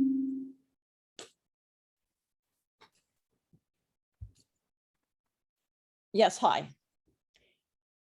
My name's Ann Paulson. Good evening. This afternoon, YIMBY Law sent the City Council a letter regarding this agenda item. They said, "It is clear that the City of Campbell is intending to violate the spirit and letter of state law if you proceed to move forward with the recommended urgency ordinance, which will have the effect of reducing the intensity of land use in the city." This is correct. For example, imposing stricter height and size restrictions for single-family homes on lots created via SB 9 than on other lots is an illegal downzoning. Prohibiting an attached duplex of a certain size, but allowing a single home on the same lot in the same building envelope is a potential illegal downzoning. SB 9 does not authorize a city to impose lot width restrictions and lot angle restrictions that would prevent a lot from being subdivided. They'd be illegal too. I urge the city not to pass this ordinance without further examination. It seems this proposed ordinance seems simultaneously too strict for larger lots and too lenient for smaller lots. You don't have to allow two 1,200 square foot homes on a 1,200 square foot lot. You don't have to make the setbacks 4 feet for all uses of SB 9. You can choose not to do that. I urge you to think carefully. Thank you. Thank you. Do we have any other members of the public identified wishing to speak? I have two other names. Yes, Mr. Rafa Sonnenfeld. Yes, thank you very much. My name is Rafa Sonnenfeld. I'm calling on behalf of YIMBY Law. We submitted the letter this afternoon encouraging the city of Campbell to follow state law. Just wanted to emphasize that we do support cities implementing objective standards. Objective standards are perfectly fine legal mechanisms to have more local control over design standards. However, some of the items suggested in your agenda packet are not legal. And I think your planning director noted that that you will be attempting to follow state law, and we encourage you to do so. If you fail to follow state law, we will happily pursue any legal remedy as well. And we have alerted HCD of your potentially unlawful behavior, and the governor has recently, through HCD, basically hired a small army of investigators and law enforcement professionals at HCD who will enforce the law against cities like Campbell if you attempt to subvert the illegal downzoning provisions of SB 330. Thank you very much. Thank you. And I believe we have one more speaker. Yes, forgive me if I mispronounce his name. Buddha Deb Basu. That's right. You pronounced it perfectly. Do I have the permission to speak? Yes, please. Hi there. Thank you. Thank you for letting me speak. My name is Buddha Basu, as she just mentioned. I am a homeowner in Campbell, and I understand the sentiment of the first lady who just spoke. There are two things I just wanted to raise. One is that, as you can see, the number of people attending these sessions is kind of not a lot. So I know that my neighbors themselves, they don't know about SB 9 or SB 10. So it's just a thought from my end, if you can send out a letter and urge them to look into it so that they know about the changes that are coming into their neighborhood, and they're well versed with it. They read through it, they understand the law, and they know what are the changes that is the city is going through or the city is trying to go through. So it's just more so that they're more educated with the changes that are coming in.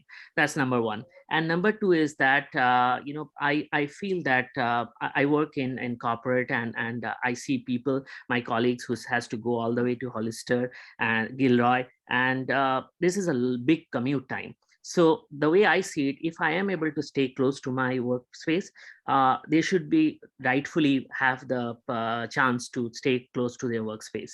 And if that means we have to downsize the bigger lots, then I think that's the right decision to take here, because people have the right to reduce their commute time, stay close to their workspace, be able to enjoy the city like Campbell, and at the same time not sacrifice on their family time by going through that commute. So these are the 2 points I wanted to raise, and thank you for letting me speak. Thank you. Do we have any other speakers? Ms. Paulson's already spoken. Her hand just went down. Okay, That was our last speaker, Madam thank Mayor. you very much. With that, we will close the public hearing and bring the topic back to the council for discussion. And I believe Councilmember Lopez was the first to have the hand up. Thank you so much. So I really, as I've said, appreciate the move to do an urgency ordinance. I think that's the right move, and will let us be better prepared. That said, I'm not able to support what's before us tonight, because I am concerned that it exposes us to severe legal liability. These groups and others have there's strong precedent for the lawsuits they've been filing and winning. They're very proactive. And as we've been following on the legislative subcommittee, there are a number of bills which were signed into law, and some of them were alluded to to strengthen enforcement mechanisms, both with HCD and with the Attorney General's office. So I am very concerned about that. I think there's, and I'll just mention a few things. I'm concerned about the parking stall requirement and how that may make some subdivisions infeasible. I think Councilwoman Landry brought up a good point about flag lots, that there may be situations where that could make sense.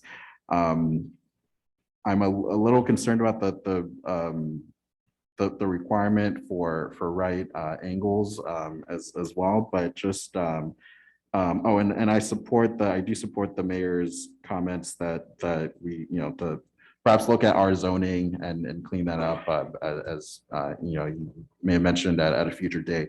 But just overall, I think this is the right intention to do this proactively, and I fully understand the resource constraints that we're facing. That's not optimal by any measure.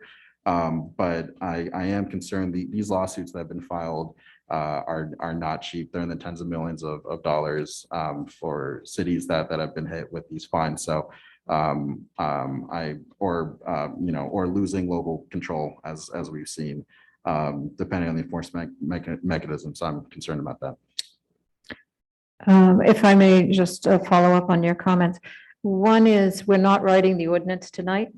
This is an informational coming from staff to help us understand what it is that SB 9 implies for our community.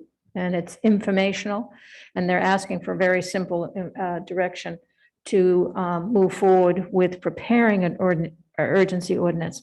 But I doubt seriously that the community development director or the city manager or the city attorney would sign off on something that doesn't comply with state law.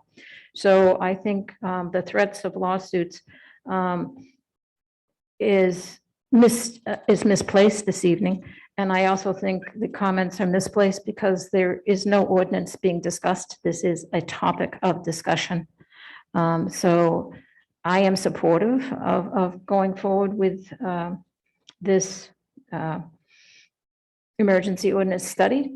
Actually, discussed with the city manager last week that there are 31 housing bills that the governor signed in the last 2 weeks. And I had hoped that staff would take a look, which they haven't had the time to do, to look and make sure that there aren't any other ordinances that might require some attention by the city. I know that's an extra burden. I don't dispute the concern about that, but I do think staff is astute and aware that there might be things that the city should take a look at. So I would encourage that as well. And Mayor, could I Councilmember- briefly clarify? Okay.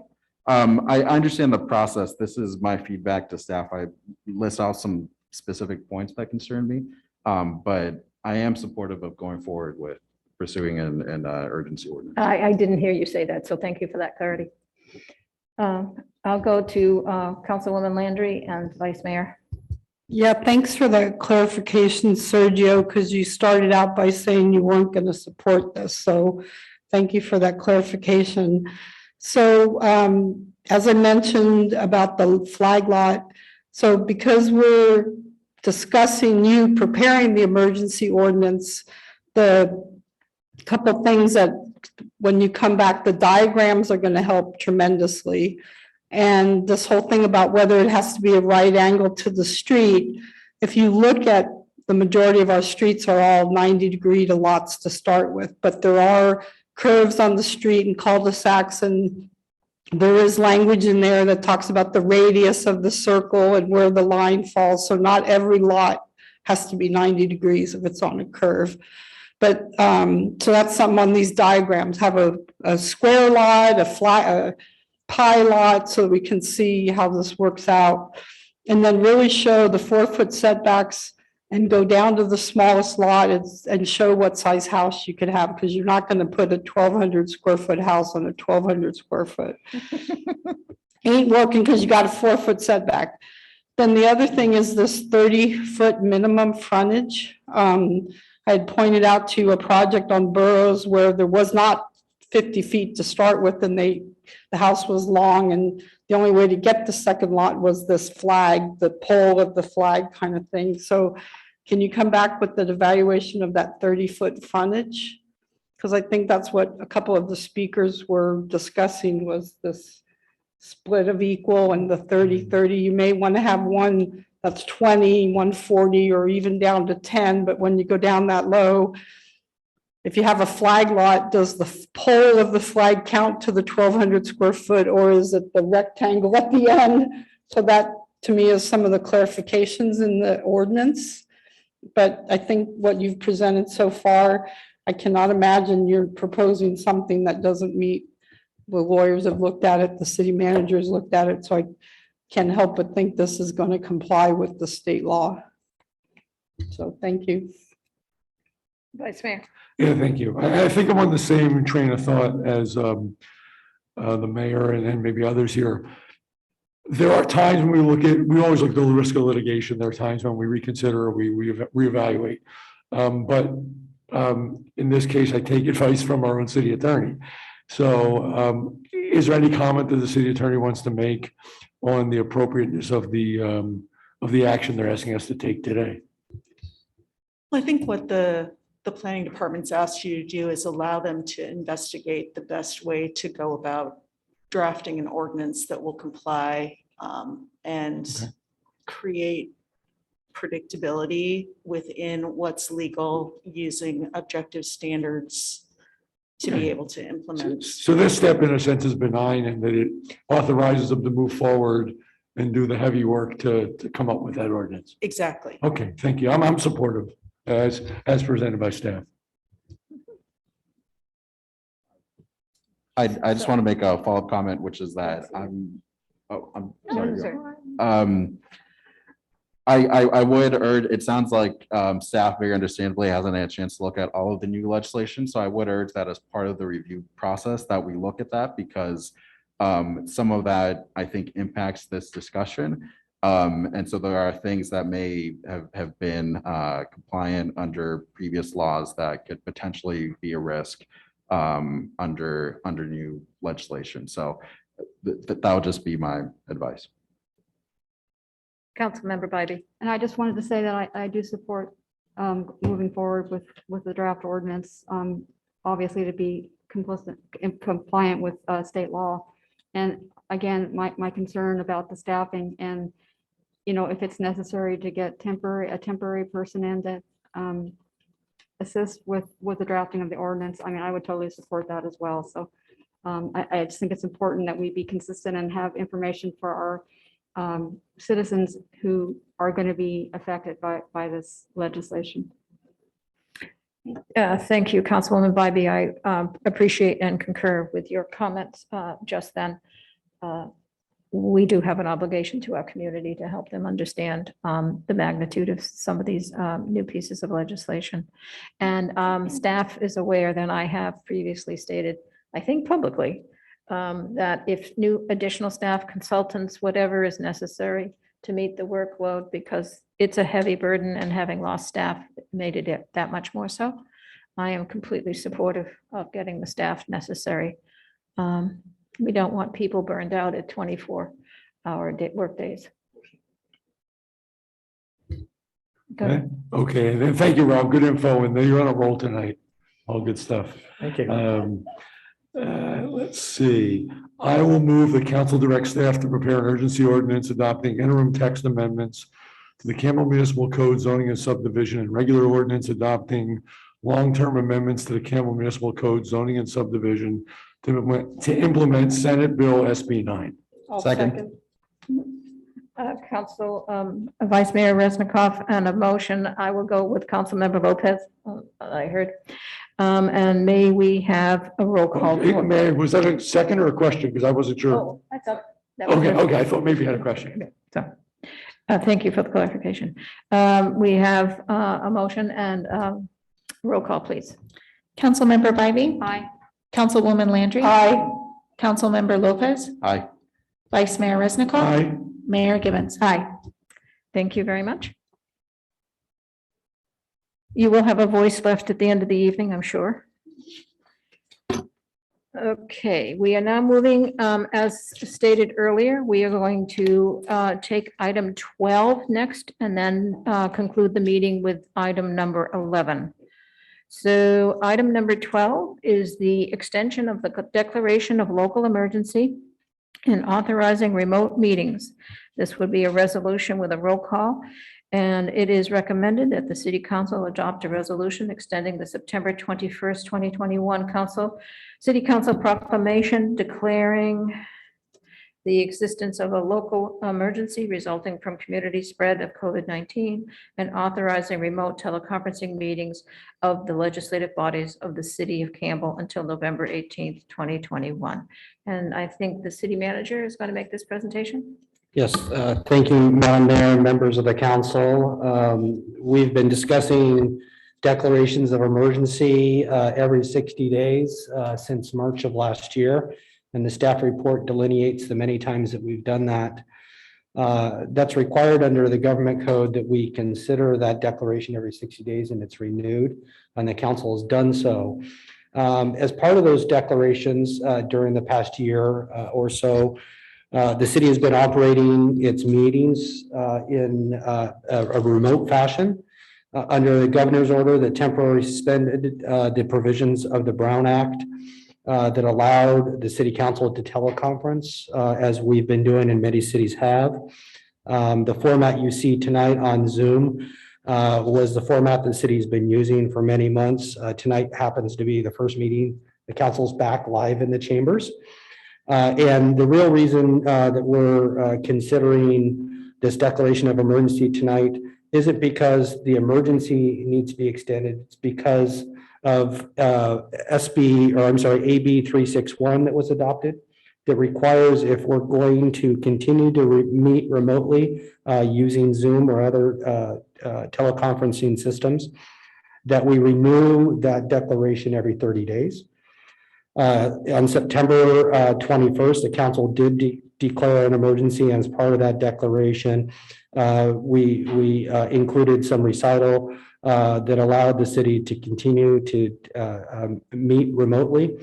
And AB 361 requires that within 30 days of the first meeting of taking advantage of those remote meetings, that we consider renewing that. So the council adopted that resolution September 21st. It actually, October 5th was the first meeting the council took advantage of those provisions. So we're meeting tonight to consider whether or not we renew those provisions to enable this legislative body and the other commissions of the city to meet remotely temporarily not in compliance with the Brown Act, but certainly in compliance with AB 361. And so you're being asked tonight is to consider how this council and how your legislative bodies, committees and commissions meet going forward. If the council would like to permit to continue to allow the option of teleconferencing, either for some or all of the members, then it would be staff's recommendation that you consider the resolutions included in the packet. If the council desires to be back in person and for its commissions to be back in person, there's no action that's necessary tonight. The declaration of emergency is still good through November 29th, but what would happen is as of November 5th, your previous declaration to avail yourself of AB 361 would expire. And that would force this council and your other legislative bodies to begin to at least comply with the Brown Act for purposes of a quorum of the legislative body being present in person. And also allowing the public a place, physical place to speak. And also if a council member under previous rules in the Brown Act is to participate remotely in the meeting, we would be required to notice in the notice the actual physical address of the council member's presence. And that council member would have to allow members of the public to participate at the meeting at that location. So that's what's before you tonight. The resolution talks about the findings that's required under the government code, and the staff report delineates that. When we talk about AB 361, it was encapsulated in revised government code section 54963. And that government code section essentially says that if a meeting is to be held during, must be held during a proclaimed state of emergency, which we have, and which local officials have determined by majority vote that any of the following circumstances exist. Either the state of emergency continues to directly impact the ability of the members to meet safely in person, or that state or local officials continue to impose or recommend measures to promote social distancing. It's the second provision, if you want to entertain the resolution that staff has based the resolution on. And included in the report is a recommendation from Santa Clara County Health officers. It was issued, officer singular, I'm sorry, that was issued September 21st. That essentially is recommending that the remote meetings be continued for government entities. It doesn't require you to do that. It certainly becomes a basis for you to allow that if you choose to do so. So that option's before you tonight. You're not obligated to pass anything this evening. Again, if the council would like to continue to meet in person, require council members be in person, we would fully comply with the Brown Act. If a council member chose to not participate in person, we would then notify their address, as I said previously. And we would follow the same procedures with the commission for their meetings from November going forward. If the council chooses to not take any action tonight, we would likely still bring the declaration of emergency back to you in November for considerations of whether we continue that through the January time period, another 60 days.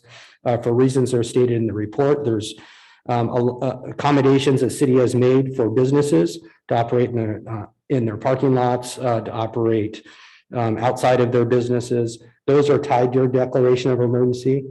And the reason I call that out, the staff report calls that out, is because the council has extended your parklet program downtown until January. And during that discussion, at least it was my impression that we would likely still want to continue those other accommodations for businesses for that same time period. That's not an issue that we have to deal with tonight. I point that out there because the staff report addresses that. And if the council were to take no action tonight, we would still probably bring back a declaration of emergency if it was warranted in November for the council to consider simply continuing the declaration without availing ourselves of AB 361. So with that, I probably threw out a lot. at you, and I'm trying to keep this simple, is a confusing process between the governor's order, his suspension of the Brown Act, his implementation of AB 361, in which he temporarily suspended the implementation of that. So I apologize if there's confusion. I'd certainly be available to answer questions. Thank you. I am going to try and give an executive summary of what you just said, which is that council basically has two options for ourselves this evening.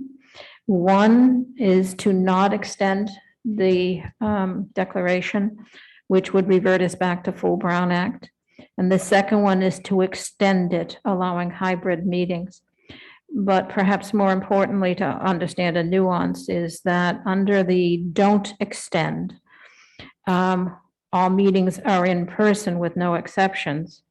However, there is an option which it doesn't preclude, and that's what your final comment, I think, was. It doesn't preclude hybrid meetings.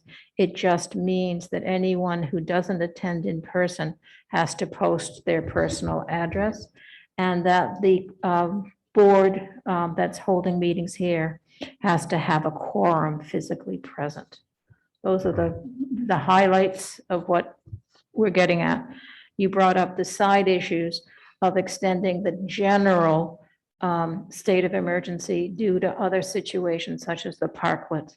But in terms of what you're asking for tonight is a council discussion on whether we wish to simply go back to the Brown Act and everything in person, do a slight variation, which would allow hybrids to occur, but people have to present their addresses as the Brown Act requires, or we extend and allow hybrid meetings.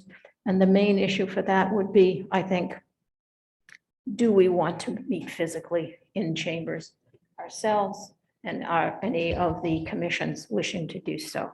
So with that, are there any questions of the city manager, the vice mayor? Yeah, and I think, city manager, you can confirm this. I think the mayor hit a key point. It's not just the Brown Act being reinstated, it's the quorum being reinstated. So we need a quorum in person at the meeting, and we need quorums in person for the commission meetings. Yes. So with that in mind, and I'll hold comments on what I think about this till we get to there. But with that in mind, has the city manager or the city clerk surveyed the commissioners to understand, number one, what they want, and number two, if we are to bring them back, what's the expectation that we will have self-attestation of a vaccine or agreement to do timely COVID tests? Because we need to know if we're going to be able to have those meetings. Bottom line, right? We may decide to move forward anyway, but we need to know that. Yeah, there's a lot in that question. You are correct that on the first point that in resuming the Brown Act compliance, it does include having a quorum of the legislative body present in the chambers or wherever the posted location is. And then the second a piece of that is, and I just lost what your question The was. commissions, as far as self-attestation and also or COVID tests. Yeah, we've got and what they want to do. Yeah, and I don't want to call out specific commissions, but we do have one commission where we've received a confirmation of all of the vaccination stats. The other commissions are not as thorough in submitting those at this point. They would have to. But to answer your question, I think it's a mixed bag. On the one commission where we've confirmed vaccination status, at least 3 of those commissioners have indicated their desire to continue to participate remotely. So I may have heard that wrong. You're saying this is a commission, we won't name it, where everybody is vaccinated. But We've confirmed the vaccination status of one of the of commissioners. everybody, but 3 would still like to stay. 3 would still like to. And the problem with that, if we don't do this is, if I understand it right, that you're saying, I don't want to come to a public meeting essentially because of COVID, but I'm going to have to open my house up to people coming in during COVID. Yeah. So that's a consideration. There's a dilemma there, right? If we do it that way, are people going to participate? I don't know. No, you're exactly right.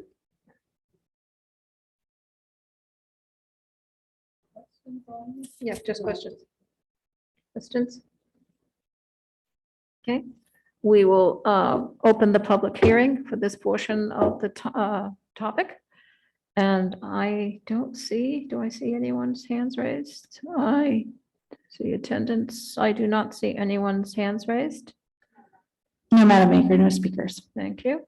If anyone wants to raise their hand, seeing none, we will close the public hearing and bring it back to discussion at the council.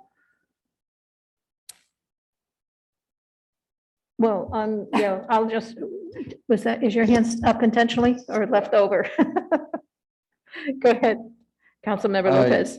Yeah, I'll just say I'm supportive of extending, although I think this format works well for council meetings and I would like to continue meeting in person. I'm just concerned about our ability to even get a quorum. And in the case, Vice Mayor, that you listed, even if the 3 commissioners went through with the posting, if a single person is sick or out and not able to show up in person, that would preclude the body from meeting. So I have concerns about that. And this is every workforce right now trying to figure out how to get people back in person. So we're not alone in this. Thank you. I'll just offer that I think for simple practicality, it would be appropriate to follow the recommended resolution, which is to extend the declaration of local emergency and authorize remote meetings.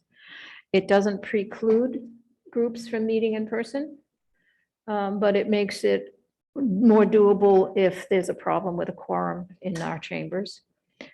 So I'm supportive of that. I would like to support what Councilmember Lopez said, which is I think having council meetings live to the extent we are comfortable and the situation doesn't deteriorate, I would be supportive of holding our own meetings in chambers. But that can also be a separate topic, but I'm supportive of extending the declaration authorizing remote meetings. I'll just add to not only commissions, but businesses that are using tents and outdoor structures separate from the parklets, that this will help those businesses be able to maintain the outdoor tents. It's a separate issue. No, but that's part of the emergency ordinance that he said. No, it's a separate emergency ordinance, isn't it? Yeah. Sorry, Councilmember Landry, what I was trying to explain is that those provisions, regardless of your action tonight, will come back and ask you to probably review those at a future date. Those aren't going to expire this evening. What will expire on November 5th is that you're availing yourself of AB 361. Your other declarations are good through November 29th. With the masks on, it's hard to understand. I apologize, and there was a lot packed into that. I was trying to give you probably more information. Okay, so that was for necessary. clarification, this is mostly meeting attendance. Correct. The stores with the tents is part of the other emergency declaration. Okay. Councilwoman Landry, Councilmember Bybee, I'm sorry. I have a couple questions. So if the council chooses to adopt the resolution, there's an option for the council to meet in chambers, but the other legislative bodies don't have to.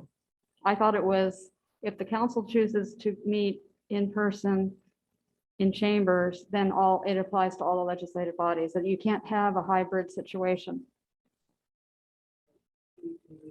Sorry if I confuse that. No, I think you can avail yourself of AB 361, still have the council decide to meet in chambers, and that would allow your commissions to meet remotely.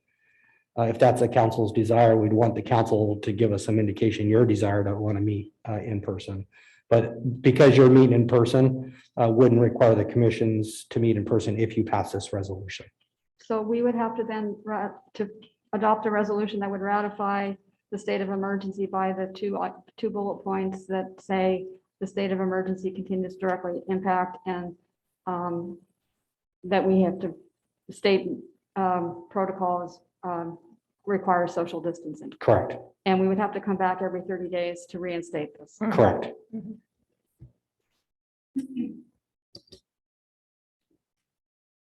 Okay. Yeah, I'm okay. I don't support that. I think that we should be back in chambers and all of our, and it should apply to all of our legislative bodies. I personally can't support a resolution that has those two findings, because I don't believe that there's an impact of members meeting safely in person. And there isn't a current protocol by the state requiring social distancing. So I just feel it's important for the city council and the legislative bodies to be back in chambers and be able to address public and get back to a normal agenda process. Interesting. I support where you're going. I'm just trying to figure out what's the timeframe of where we can get there. Vice Mayor, I think, and then Councilmember Lopez. One question and a comment. So if we did do this, council can meet, but council is not obligated to meet. Any council member is not in violation of Brown Act by staying at home, nor opening their house, nor are we obligated to have a quorum here. Is that? If you pass this resolution. If that's the correct. resolution passes, okay. And then, I'm supportive of passing it. It's got to come back monthly. What I would say is, I would like to have a firm understanding from the commissions what the impact of this is of bringing them back. We may decide to do it even if there is an impact, but I don't think other than anecdotally one commission, we know. And what you're saying is even in the best case where we have 100% testing, almost half still don't want to come back. I'd like to know that and then vote again. I'd like to vote on it and pass it this meeting, but know that within 30 days before I vote on it again.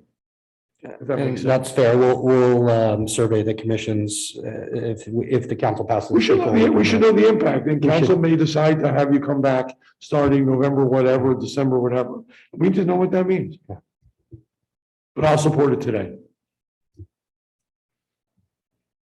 I'm supportive of the comments the vice mayor just said, but I actually wanted to ask a question in clarification to what Councilmember Bybee said. And I may have misunderstood with the mask, so I'm just making sure. My understanding was that of the two conditions that you laid out, only one of them has to be met. Is that correct? And the second one is true at the county level. So it's not that both of them. Yeah, I'll try not to complicate this, so I apologize. It's really a two-step question. One, is the city continuing to operate in a declaration of emergency? That's the first finding. That's easy. We are operating in a declaration of emergency. The second finding is either continuing to meet is essentially impacting the health or risking the health of those attendees, either council members or the members of the public, or that state or local officials continue to recommend social distancing. We've included in the packet a recommendation from the county that we believe meets that requirement. The purpose of them issuing that recommendation was to allow cities to base their resolution on that. It doesn't require you to do that, but the county did issue a recommendation to consider that. Okay. So I appreciate the clarification. So even though Councilmember Bybee's position, I think, is a fair one to take, I think I can support the finding based off that. I think we meet the criteria. Could I ask for clarification if anybody knows the specifics? I thought we still did have a county 6-foot separation and masks indoors. There's a county requirement to wear masks indoors. This finding specifically talks about a social distancing recommendation, which is included in the county's recommendation issued September 21st. Sorry, you're mumbling, sorry. My question is a little easier. I understand that that's what the resolution says. My question is there a county regulation recommending 6-foot separation in addition to masks? That's your question. There's not a county regulation of 6-foot distance. There's certainly OSHA requirements that we have to comply with. The county regulations is simply the mask indoors. That's the only regulation that's in place right now from the county. but they have issued a recommendation. That's what's The included. in the county packet. has issued a recommendation Yes, for 6. I included that. No, for social distancing, I've included that in the packet as attachment B. In light of the continued state of emergency related to COVID, the county public health officer continues to recommend that public bodies meet remotely to the extent possible, specifically including newly enacted AB 361 to maintain remote meetings under Ralph M. Brown Act and similar laws. And they go on to explain, including a description of suggesting social distancing is one of the issues.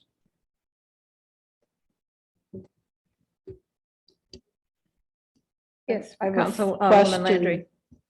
I have a question.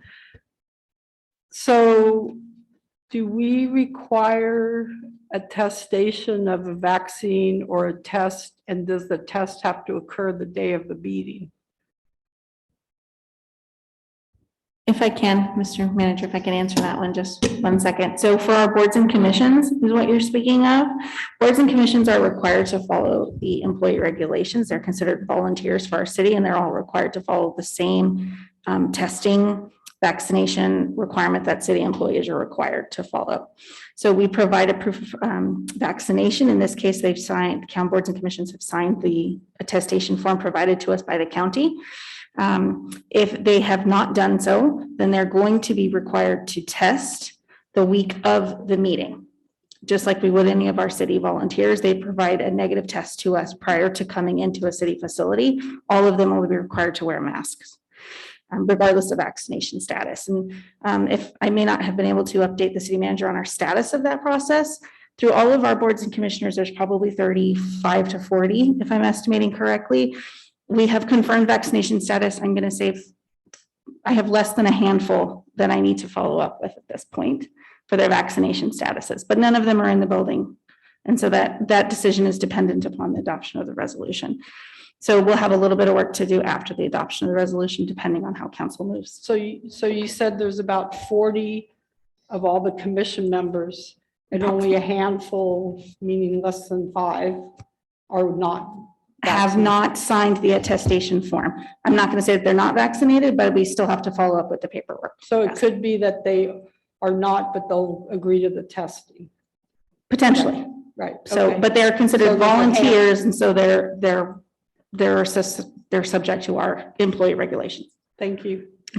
So to bring the discussion to conclusion, I would, unless Councilmember Bybee has something more to say, my observation is, given where we are tonight, I think we need to support the staff recommendation and ideally have Councilmember or Vice Mayor Resnikoff's question answered the next time around.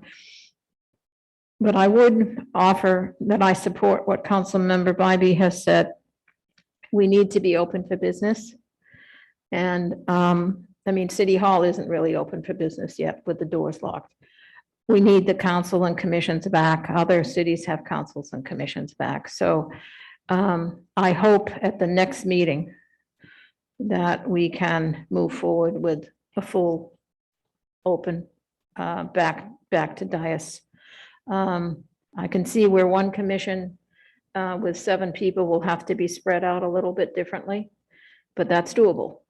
So I think the goal is to get back to regular meetings in chambers as soon as possible.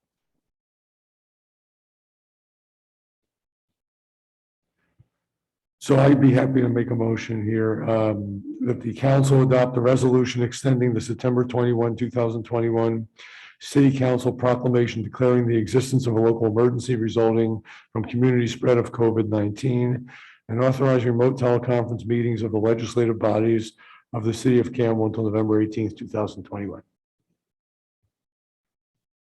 Second.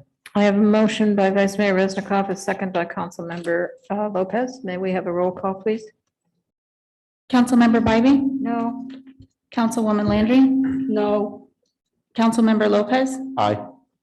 Vice Mayor Resnikoff? Aye. Mayor Gibbons?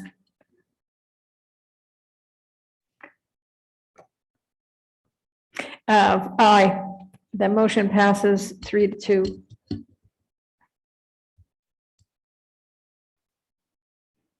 I think staff understands that where we are for this evening, but we are looking forward to more information and back to normal at the next opportunity. Okay, and now we will go back to item number 11 and Councilmember Vice Mayor, I've been doing that tonight, I apologize. Vice Mayor Resnikoff, would you like to? I will recuse from this item as I have before because of the proximity of my residence within 500 feet of the parcel in question. Appreciate the consideration of flipping the items. Thank you. Thank you. And we'll give you a moment to leave chambers, and then we will move to unfinished business, item number 11.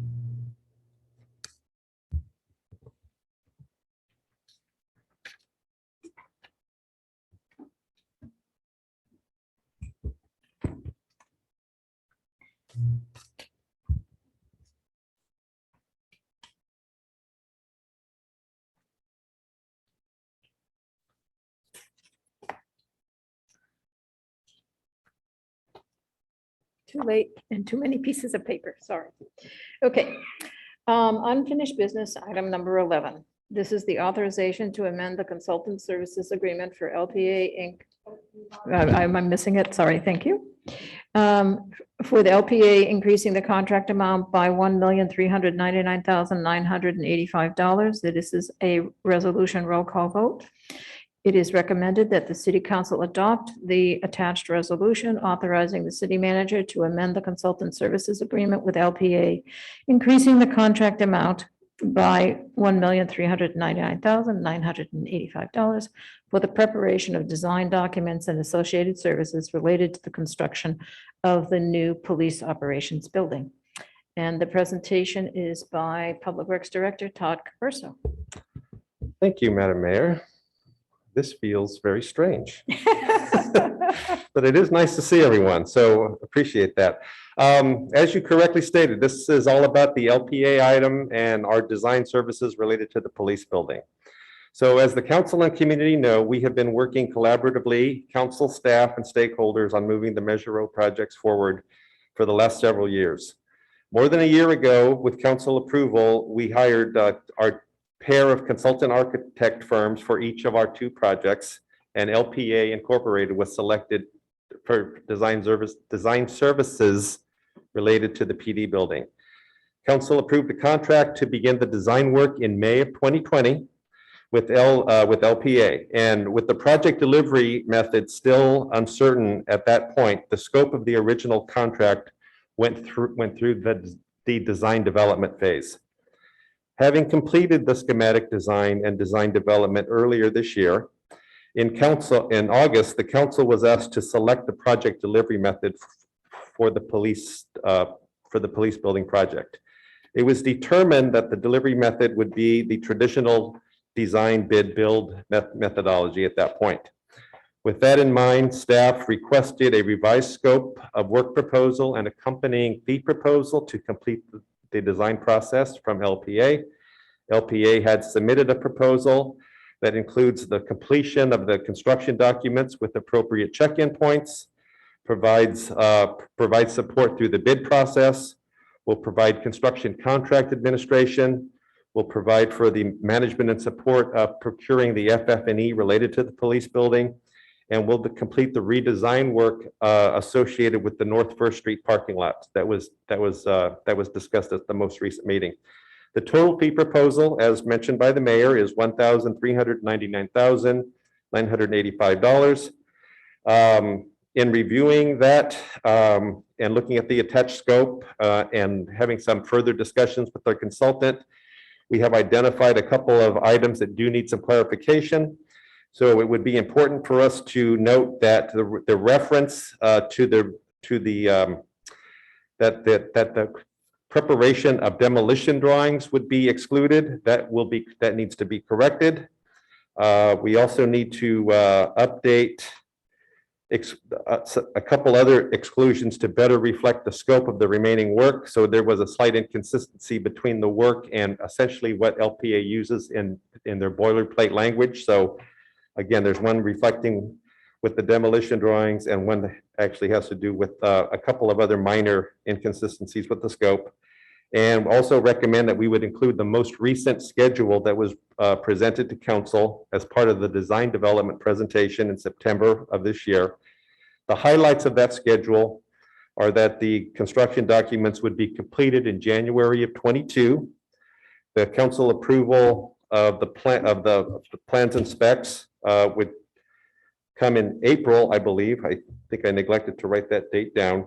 And that construction, the beginning of construction is targeted for the summer of 2022.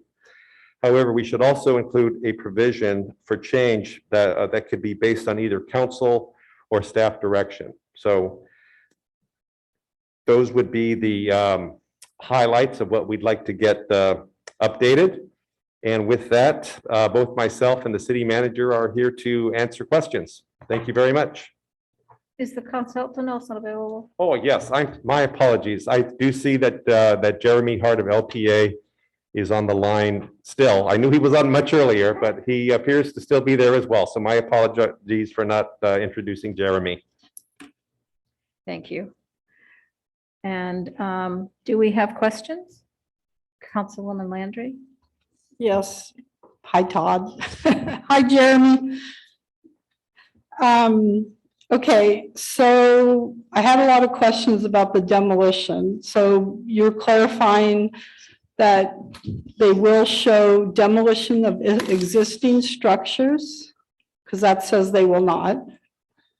So they will do demolition plans for all demolition that's required as Yes, part they of the will, and project. I will look at Jeremy to confirm that, and he's shaking his head also yes. nodding in the affirmative. Okay, and another part, it says no street work under demolition.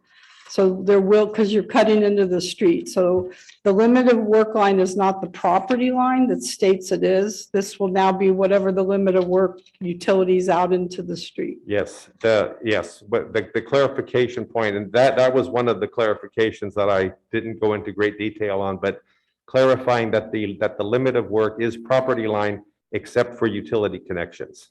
Can you just say limit of work?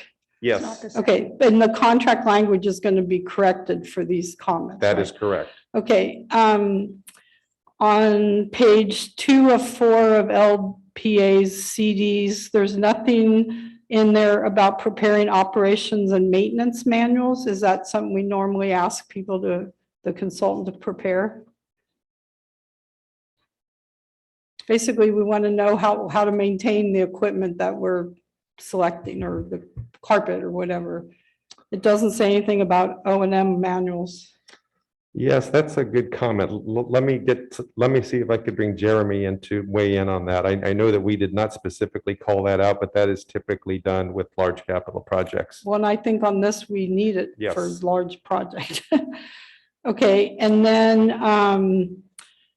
the way the work is summarized, it has CD 6595, then it goes into bidding, and then down at the bottom of that list is the parking lot redesign. The parking lot redesign needs to be up now. It is. Okay, but it's line item down below. It's just lined down as it's really a task listed out of sequence. Can you move it up? We can Okay. do that, yes. Thank you. And then it says peer review excluded. But I had been told that there will be an internal within LPA, another project manager, other designer to do plan review. That's not stated in the. They have been doing they have been doing peer review. So let me see if I can get Jeremy to weigh in on that as well. So if you would, Jeremy. So we have excluded third-party peer review, but our quality control, quality assurance process includes internal review by other parties at LPA not associated with the project. Okay, thank you. So are we going to, separate from this contract, are we going to have a third-party review of the drawings?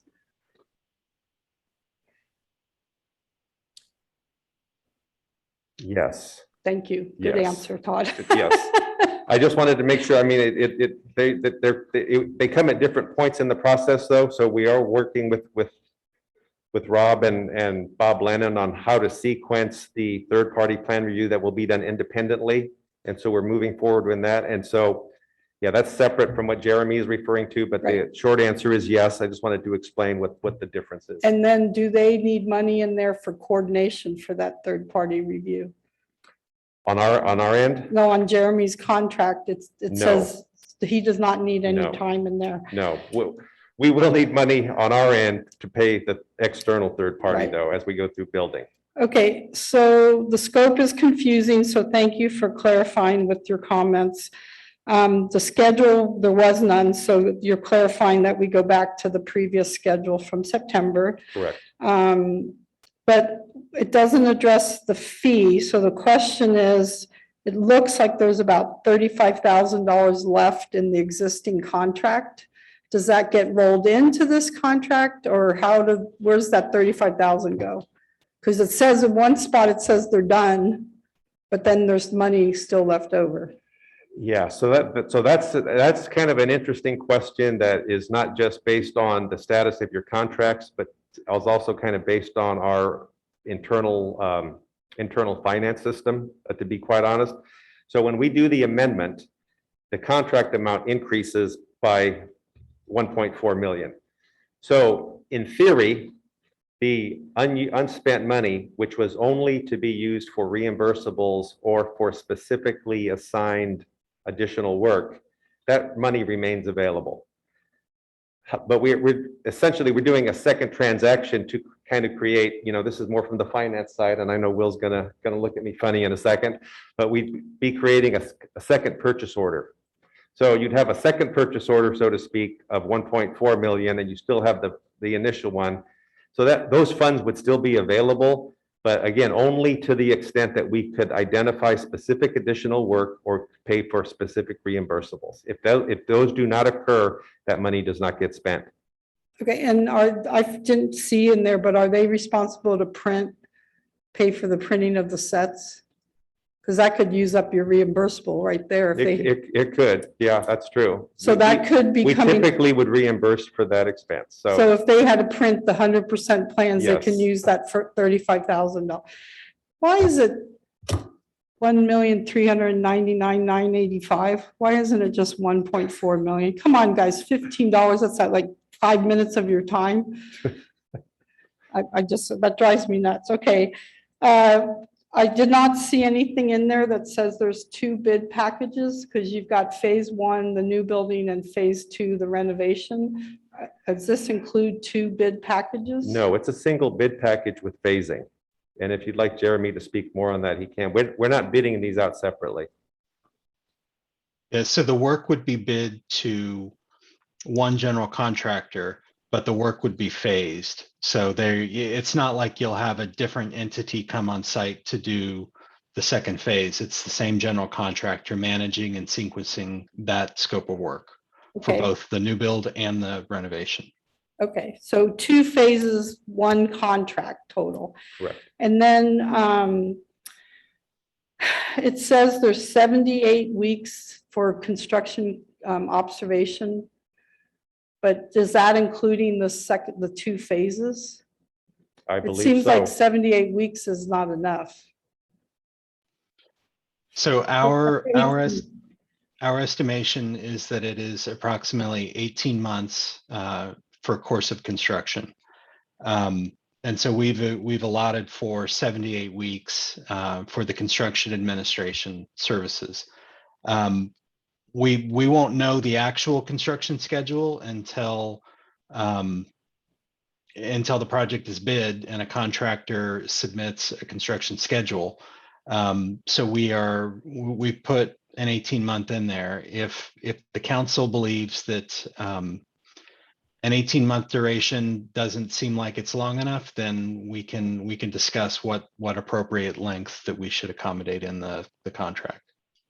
Okay, so in that regard, if you go over the 18 months, does that mean they get extra money for every week that it goes past for their services of construction observation?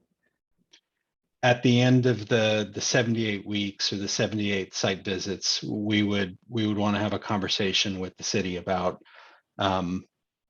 understanding what duration was still required and what participation was still required. And yes, that's potential for an additional service. But if we, like, as I said, if we think we need to accommodate for additional site visits, we can include that. We can't have it open-ended. I'm just, heads up, we may have more money we need later. That's it. Okay, and then on page 161, number 3 says the construction contingency is only 5%. And to date, we've always been talking about 10%. So which is it? You're looking at packet page 161? Maybe 167. I got a little line on top of it might be 167. Okay, I'd have to look at that. I'm sorry. Wasn't that the right page? 167, number 3. I can clarify that question. I don't have that. So 167. yeah, on packet page 167, under responsibilities of the city of Campbell or the owner.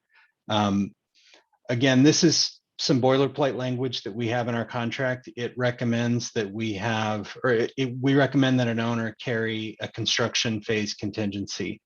Our recommendation is 5%. If your recommendation is 10%, then we can change it to be 10%, but it really, we have no way of enforcing that. It's just it's a recommendation that we tell all our clients during the construction phase, you should carry a contingency. If yours happens to be 10%, then that's great. Okay, because that's what we've been talking about so far, and the budget for the building has set aside the 10%. And at this point, I'm not comfortable going below, we're not even to 65% yet. Yes, I would agree with that. Okay, I think, let me see. If anybody else has questions, I'll regroup my comments here and maybe have more. Thank you. Any other questions?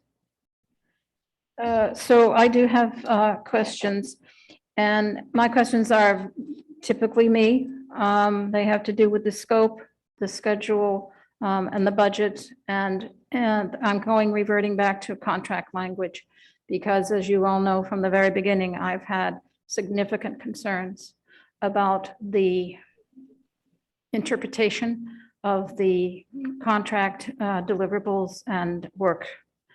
And I do not think that the material presented in this document helps solve that problem at all. It is so vague, so wide open, that it leaves me with many, many questions. I appreciate the effort to answer some of them. My concern goes back, one, to that, how do we manage this? The fact that we don't have a project manager or construction manager at this point. When we bring in someone new, how are they going to understand and hold the consultant to a very clear, specific scope of work? There are inconsistencies, which we've mentioned. There are more. I sent you some markups of some other ones. The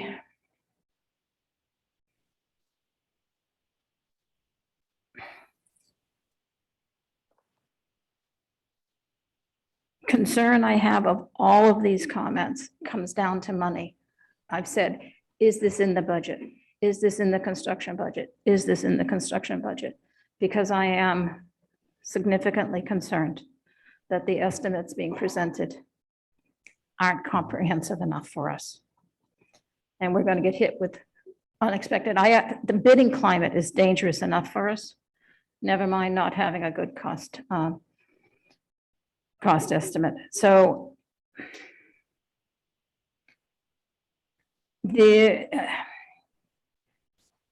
I'll give you an example of one of the things that I think the scope is loose on, and it was the question of LPA's responsibility to coordinate the design for the whole civic center.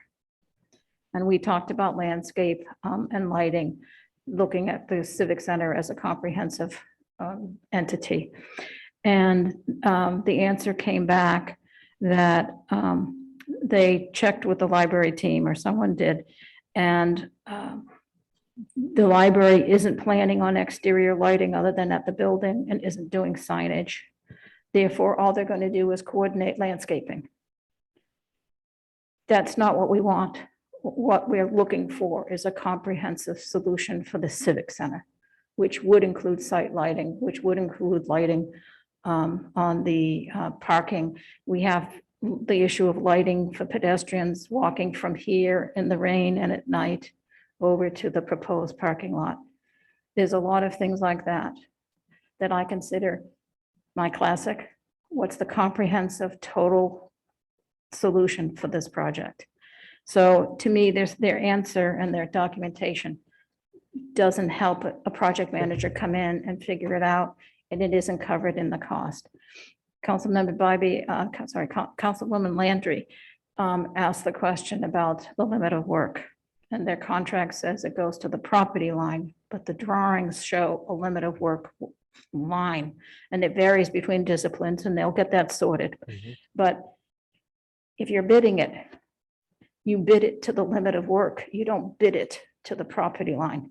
So if they want the property line to be the limit of work, that's what the limit of work should be. And there's a conflict there.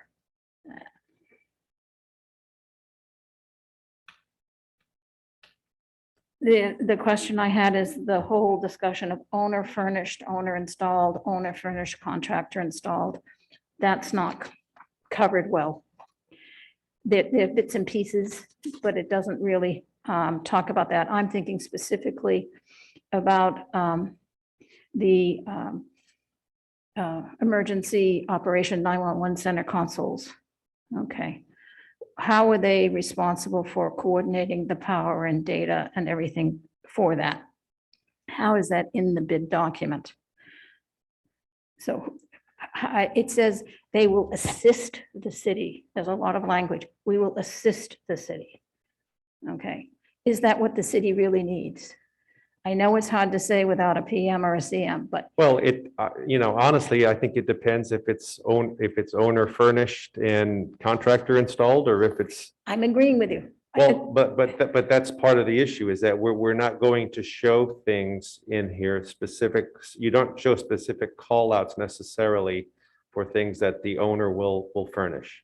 Now, Actually, you do. well, If you need electrical and data, I understand that, and that was going to be my next sentence, is that we are putting the appropriate infrastructure in place, and that things like the consoles and other IT equipment have all been factored into the design to this point. Now, granted, we're only on design development, so you haven't seen that level of detail yet, but that level of detail has been part of the design process. so I'm not looking to see that level of detail. What I'm looking for is a contract scope that clarifies what the responsibilities are in the drawings. And that would include things like the seismic bolting down of equipment and things like that. There's so little specificity in this. And I share with you a sample contract document, and it had a lot more detail in it. And for example, there's a comment in there that says they'll do a cost estimate at 50%. Well, then the deliverables at 65 and 95. Where's the cost estimate for that? That's not consistent. So there's a reference to geotech that doesn't quite make sense. Did we give them a geotechnical report, and what did they use to design for the foundations? Well, that would be a question for Jeremy, and they have used the geotechnical information. So go ahead. What? So the geotechnical report was a part of the phase 1 scope of work that we've already done. We have a geotech report that was commissioned several months ago. I don't have the exact date, but it's that information that we've used in the design of the project that's informed the structural engineer. The specific exclusion in the contract refers to new geotechnical report information that could be required during the course of construction. Okay, so that's just, all I'm saying is it's confusing and it's not clear when it says you're not doing a geotechnical report. So that's why I asked that question. It says that they are specifically excluding the hazmat. So my question is, who is providing that contract document, that bid, who's overseeing it, and where is the cost for that? Hazmat will be done by the city, just like we did on the library. Okay, so that's in the it's in the budget. It What I'm is. getting at is the overall, is. these are all things that relate to the cost estimate. That, so I'll just go through several others, I think. Yeah, so the other one was, it says they'll do 65 and 95, but I didn't see a reference to a construction estimate at those points. I did see one at 50%. So what's happening? Okay. Well, the expectation is that they would do the estimates again at 65 and 95, just like they've done it at schematic and design development.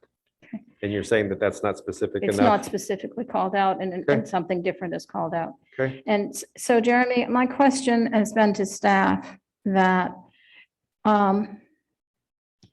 staff has stated that they have not done what I would call a traditional red line review at SD or DD. So the city may have more comments coming down the line. And the question I asked was, and you responded, my question was, what happens if the work isn't complete or it has to change? Does signing this extension and the statement in the staff report that the work is complete, what if the work isn't complete? What if the work does have to change? I guess my comment or my response back would be, it depends on if you're referring to not complete, something's not coordinated, or something is inconsistent, then certainly that work would be corrected. But if it's a wholesale, we decided we want to include an additional 1,000 square feet of program, then that's, it's when we start to change program where that's not included. So if I may be thoughtful here, we're not talking about that. We're talking about the drawings as submitted, the SD drawings specifically as submitted. If there are problems with them, my comment has always been that I do not think that the code review is acceptable yet. And the city has not done a review, it has not done its own internal review. I don't believe from what staff has said that the city's done its own internal review of the mechanical system or the electrical system design. I'm not aware if they've done one of the civil design either. So at some point, the city is going to be doing what would be called a traditional red line review. There may be changes. I mean, what is your expectation? Because it's not clear in this document. It implies in the staff report that the city is accepting all the work as complete and accurate and agreed to. So taking the example of a mechanical unit, we have presented a VRF mechanical system. If the review comes back and starts to describe, well, no, we want package units on the roof, that's a wholesale redesign in the mechanical system. So sorry, I don't mean to keep interrupting. My question is meant to be more realistic. If, for example, the number of units that you have in the conference center in the big space, and our design review says you need 6 units, you've provided 5. You would design for those 6 units, not the 5. Correct. I think I understand your question. So yes, if there are plan review comments, if there are red line comments, things that don't work for the city, things that need to be corrected because they are designed improperly or deficient from a code analysis standpoint, those items will be corrected. And I asked about your fire suppression system. That is, I understand, typically done by the contractor as part of the construction. But the design team, has the design team looked at how the routing of the fire suppression system and the backflows on the outside, how those would all fit in? And is that in the cost? That is. And you've looked at all of the implications of where all the pipes go. We haven't run a specific routing of fire sprinkler piping because that's typically design build and gets coordinated in the shop drawing phase. Understood. But we have looked at, we've got the standpipe, we've got the backflow, we've got everything accounted for in the design to accommodate that. So in the document, it doesn't say, at least that I read, it doesn't say that you are, I'm going to say, responsible for coordinating the requirements of the fire suppression system. If there's a conflict with the design where the fire suppression system requires some kind of a change or an extra cost, those kinds of things would be covered. Yes, I mean, we will coordinate and accommodate those systems. That would be covered. Okay. And let's see.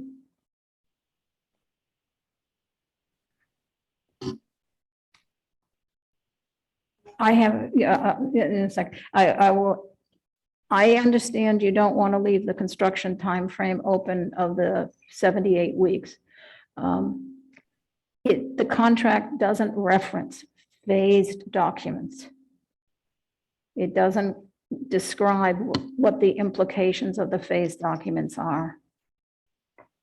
And there is no schedule. I didn't know until today that you were referencing a previous schedule. I hadn't looked at the previous schedule in any great detail, but to have a contract modification without a schedule, without the deliverables mentioned here, tied to a specific schedule, to me is problematic, particularly if we have someone new coming in, they don't know what to expect. And Todd, you gave some dates. I don't know what those are, but you're saying now 95% drawings are going to be ready in January? The dates I gave you were off of the schedule that was presented in September during part of the design development presentation. So you're saying in January? Those were the dates in the So presentation. If I can clarify, in the presentation at the end of design development, we included a schedule of next steps. And that schedule accommodated project durations that assumed certain start dates.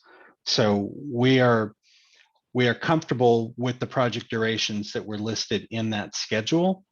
But the start dates assumed in that presentation assumed, that the contract would be approved at a certain council meeting. And so as those things shift out, then those durations shift out. So currently we are planning on making our plan check submittal, our first plan check submittal to the city in the last week of January. And what percentage complete is that? That would be a 95% complete plan check submittal. Okay, and when is your 65% submittal due? I haven't set a specific date in mind, but I think we were targeting the middle of December.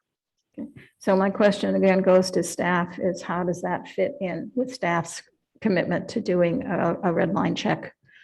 And then you have to have a turnaround of the red line check comments in time for them to produce the 95% drawings afterwards. So I don't know of a schedule that shows that process. And then you're saying it'll go to bid in September. So what's the duration of, and you've mentioned the peer review and staff picked up on the peer review. I want to make sure there's two different definitions of peer review. The peer review is not the plan check. The plan check, the building permit plan check is not a peer review. It isn't a peer review of the design of the plumbing and the heating and the electrical. It's separate. So I want to make sure that you're saying there is yet another review. And the question is, when would you do the peer review? Because if the drawings are already at the building department for building permit review, it's a little bit late in the game to have a peer review. So I don't see the sequence of what drawings are going to get what review when. Okay, the review done by by city, even through the building, is not peer review. The peer review is done internal to LPA, as Jeremy described. It's done by those that are not associated with the project. The plan check review that we're doing, which typically our building division doesn't want to see until 95%, because that's how they treat every other project, is that they will review along with public works staff at the 65% level. And then we will consolidate those comments, just like we're currently doing with the library, to get back to the design team before they move into 95%. So I've asked for more detailed information on that. I have yet to receive it. I would appreciate having that information provided. You said to Councilwoman Landry, that there was a separate peer review, not the peer review that Jeffrey is referring to in their own internal process. And I understood you just asked the question and you just got the answer. Yeah, I said the contract says the peer review is excluded, and I asked you and you said there would be a peer review, But separate from their in-house review. Well, then I misspoke. If that's what you think I said, that's what I said. It's the The peer mask. review is internal to LPA. The plan check review we're doing through building. There's a design review done with public works staff that we're consolidating the comments from various engineering disciplines and from building, from the third-party plan checker. And we are consolidating those comments, redlining drawings, tabulating those and getting those back to the design team for both projects. I will just offer that a plan check, a construction permit plan check is not a peer review, nor is it the appropriate timing for a peer review. The peer review should be substantively in advance. You have said it's 65%. I don't agree, but that's been your decision. The process you're describing needs to be in a schedule. It needs to be clear who's responsible for what and what is the productive time frame and sequence for the work to be done.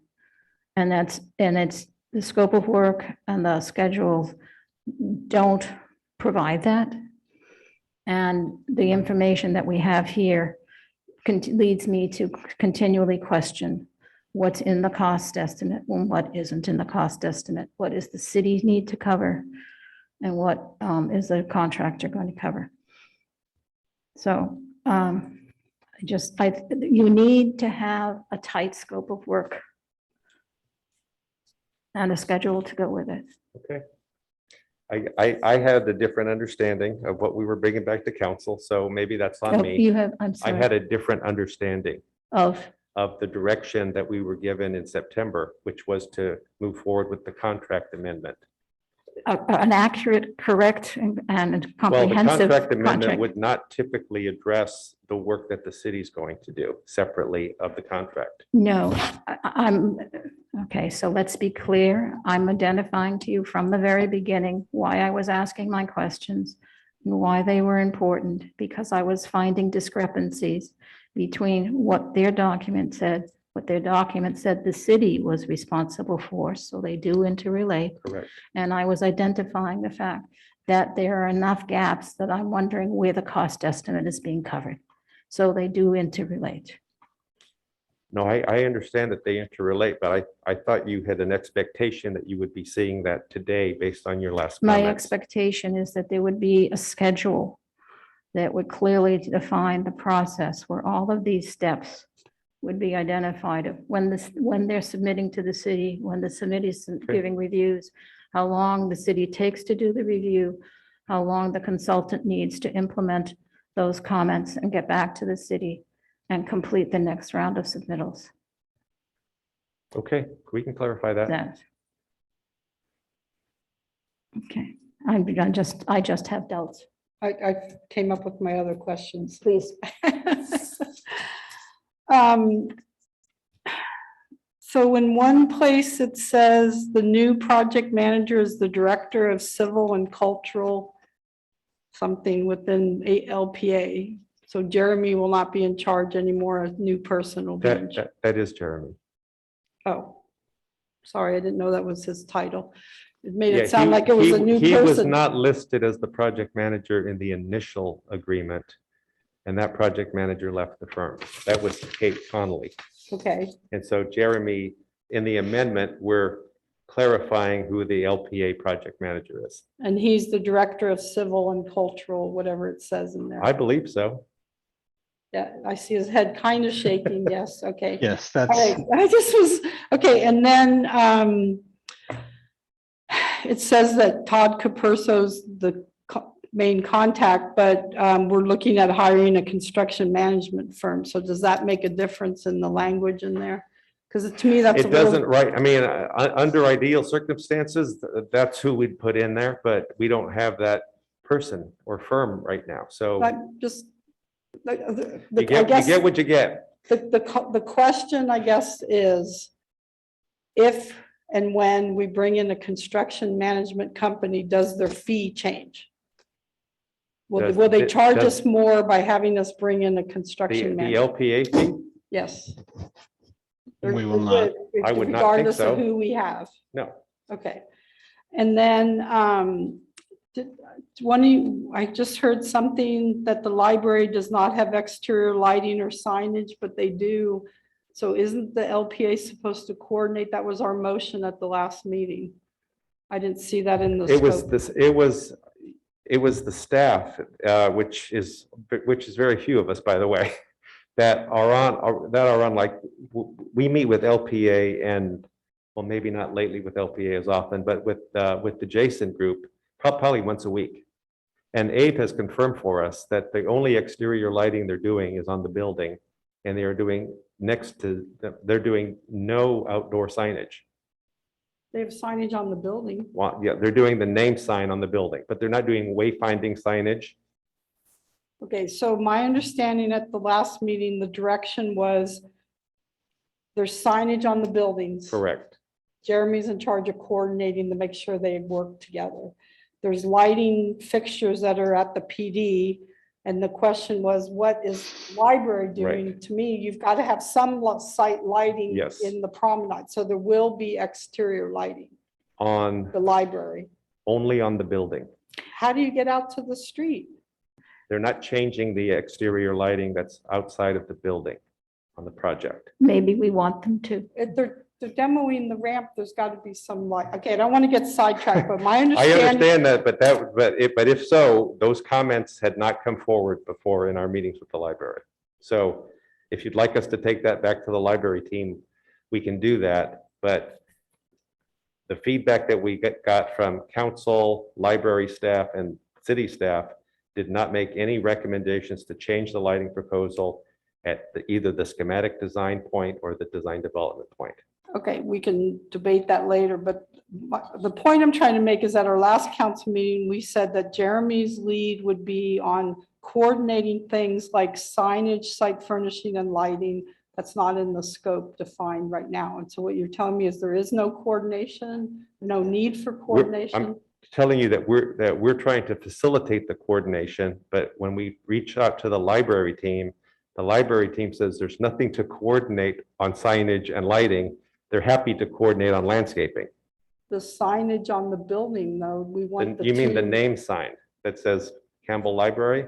Whatever signage, if it says the library on one building and PD, the idea was that they were consistent and that Jeremy was in charge. If I may, there's, the wayfinding signage is as much relevant as that. I mean, it's our responsibility, we own the building. Right. So, I mean, part of the responsibility of the team would be to say signage and lighting is needed. It's not necessarily up to the library. That's a requirement of the city that the building and project must provide. So my question is, based on the previous direction, there's nothing in the scope of work that says that Jeremy's in charge of coordinating signage, lighting, and site furnishings. Is he still, I know you said you're coordinating, but who's in charge? Is Jeremy in charge? Is it in his contract? It's not in his contract. Okay. We can put it in his contract, Okay. but I would venture to say there's very little to coordinate there, but sure. Little is still something. Okay. Sure. Okay. All right. And minor, but under the landscape, it doesn't have the Wello calculations like the library did.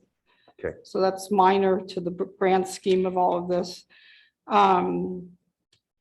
Okay, director, okay, is commissioning under, are they going to be doing commissioning? Bringing the systems up to speed? That's a good point, and I think we need to ask Jeremy right now if that's embedded in there or it's missing. Because if it's missing, we need to make an adjustment for that. Yeah, we don't have commissioning in the terms of Cal Green.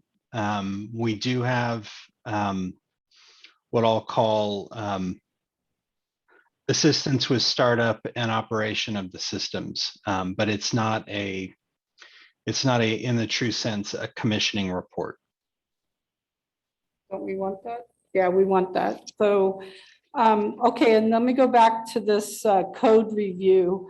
I've mentioned numerous times, what's the area of influence of what existing needs to be upgraded? So I'm going to bring up the stairs and the elevator. Mhm.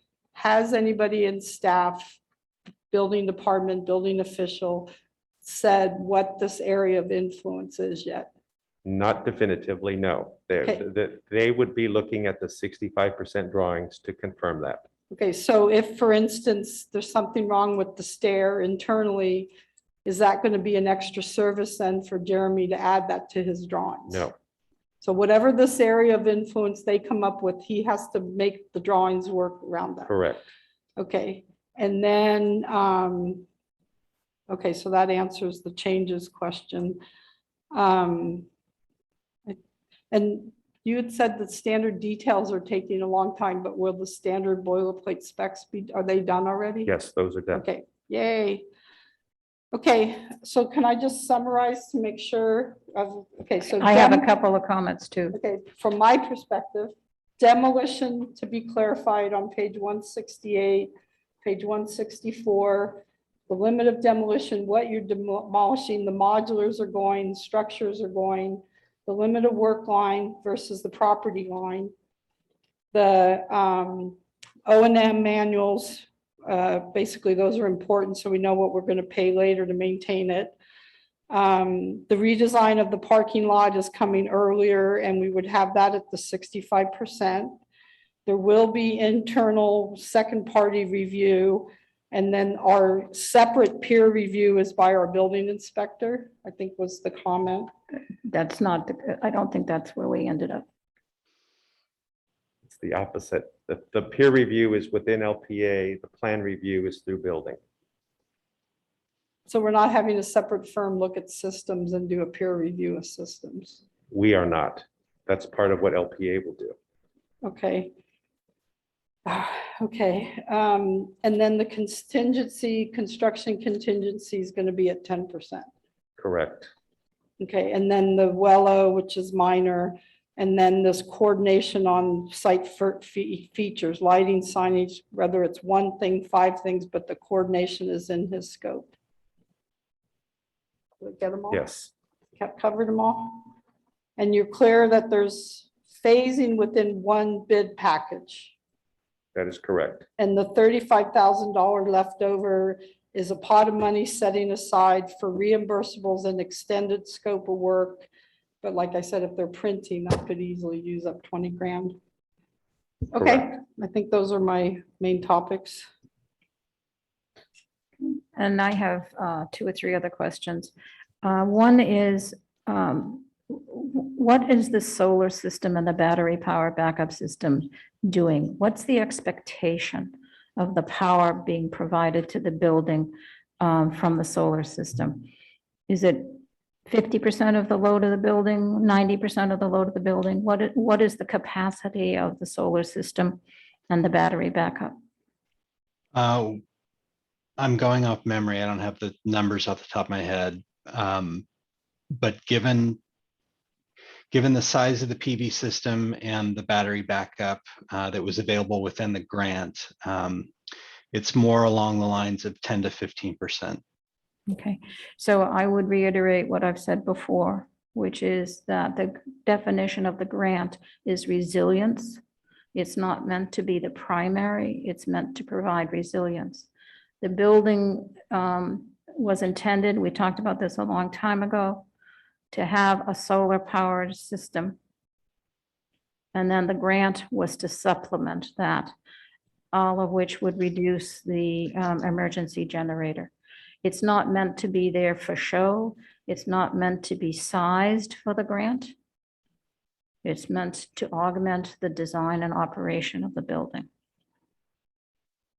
And I don't know if you qualify for the grant, if that's all you've done. I'm not sure. Well, the main driver, as you would know better than me, the main driver of the grant is the battery backup. They're really, in our conversations with SBCE, they're really considerably less concerned about the PV than they are about the battery backup. So But you've got to have the solar to You do do. the battery backup, and you've got to maximize the battery do. backup to the load of the building. And if you're only talking 10%, then how much well, resilience is the I think battery the backup question at that providing? point is, I mean, if we're going to maximize the grant, and I know you've taken exception to this before, that if the PV and the battery backup should be bigger than the grant, that then we're funding something with Measure O funds. So, Yes, well, which is what it should have been but from the that was beginning. not, I have to say, that was not clear during the design development comments, whether, I will. I know will it was agree clear to that it was disagree. your comments. Let me- We'll agree to disagree. I was Yes. very explicit on it in the No, very, I know very that you, early I on. don't know that there was consensus on that point, that we would, It's a contractual issue. Okay, you made a comment that staff is reviewing the plans at 95%. And not for the first time. okay, you said something about 95% There will be a review. second review at 95. I said, building typically doesn't want to see plans until 95. Okay, So we are getting them, we're basically going to get 2 rounds of building. okay. And this is where we've also had a disagreement, okay? The city is the owner of the building. When you do a plan check, a building, so let me use the right phrasing. When you do a building plan check submittal, that's at 95%. That's when the owner's design team and their own in-house reviews have been complete. We are not doing that. Waiting to 95% is a process for outside projects and outside building permit plan checks. We are Yes. the owner. I agree. That's why we're not waiting to 95%. No, we're waiting to 65%. That is correct. And then there will be 2 rounds, 65 and 95.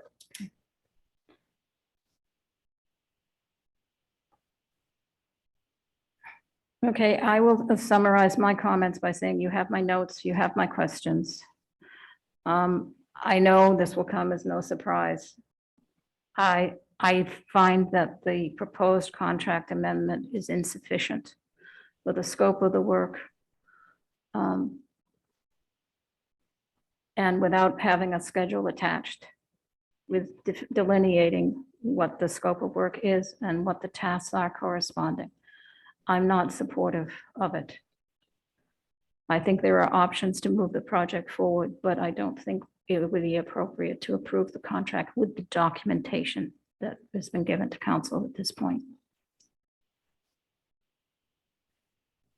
Based on the comments, like the O&M is not, O&M is not in there, and commissioning, is the fee going to change? That's a question for Jeremy. It seems like these things were going to make the fee go up. There are a few items in here that will adjust the fee up, yes. Okay, so then tonight, we can't approve, what is it, 1,399,985, because the price is going to change. I suppose that would be a true statement. Okay, and Jeremy, don't leave $15 like that. Round it up or round it down. That's pretty funny. Yeah, so I don't know how we can accept a fee tonight. I mean, you can go forward to authorize based on the information presented, a milestone of 40 or 50%, with the understanding that the full contract is coming back with the revised amounts. So we could approve, say, $1 million tonight. No, you'd approve 50% of the construction documents. to keep the project moving forward. So I guess it's the dollar amount that I'm down to is, Yeah, I think that's where the hangup is going to be, because even if you approve the scope of work with the changes as discussed, the dollar amount will change, right? So we either have to get approval of as it stands now, and we revise the scope and come back to you with the additional amount, or you approve an alternate amount in the interim to keep things moving, with the recognition that it will have to come back again either way. I want us to move forward. I want to keep this project moving, but at the same time, I want it done right and I want it done complete, and I don't want budget sticker shock later. So that's why I'm bringing these up now is, so is it, would it be realistic then to say we approve half of that amount? So that would be 1/4. By So task, you'd approve the task, you'd approve an amount by task. You wouldn't include construction administration in it. Yeah, if I may offer a suggestion, anything that is going to adjust the dollar amount, we can make a separate line item with a separate fee. So the CD fee would remain, the construction document fee would remain the same. But if we're going to come back and add, for example, coordination of site elements, lighting, signage, landscape, we'll make that a separate or a separate task, a separate fee, so that it doesn't change the fees that have been presented for the scope.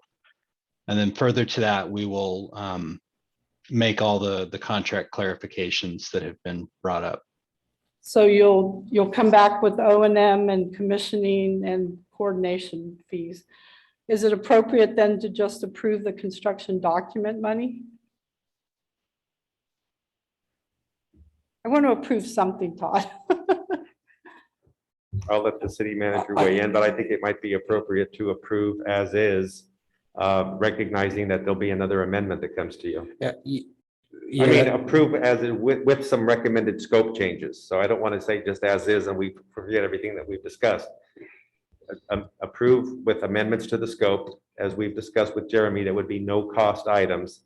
Then we come back with an amendment, a second amendment that would address the increases in cost. I'm sorry if I talked over you, Brian. Yeah, that was my suggestion is to look at the contract as is with the additional clarifications we talked about that don't impact cost. We'll go ahead and make those before we execute this agreement with the council. And then for council direct staff to come back with amendment to include those additional items with those additional fees, we could amend this scope of services with that amount. So the complexity is that Susan has summarized her comments, and for the council's benefit, the council has to make the decision how much of what you say, and I could go in detail of everything I have, and all the comments that I've made, and I'm not sure that that's something the rest of the council wants done. So let me offer a dummy vote. See if we can find out where the council is going. So you've heard the concerns of Council Member Landry and myself. I think we both support moving the project forward, but we both have reservations. Is the council's preference that the contract go forward as is, come back with changes, and come back with what changes? Any thoughts? Yeah, I have a clarifying question. I've had my hand up for a while. So Director Capurso, thanks for answering our questions, and I appreciate everybody's suggestions on all sides about how to move things forward.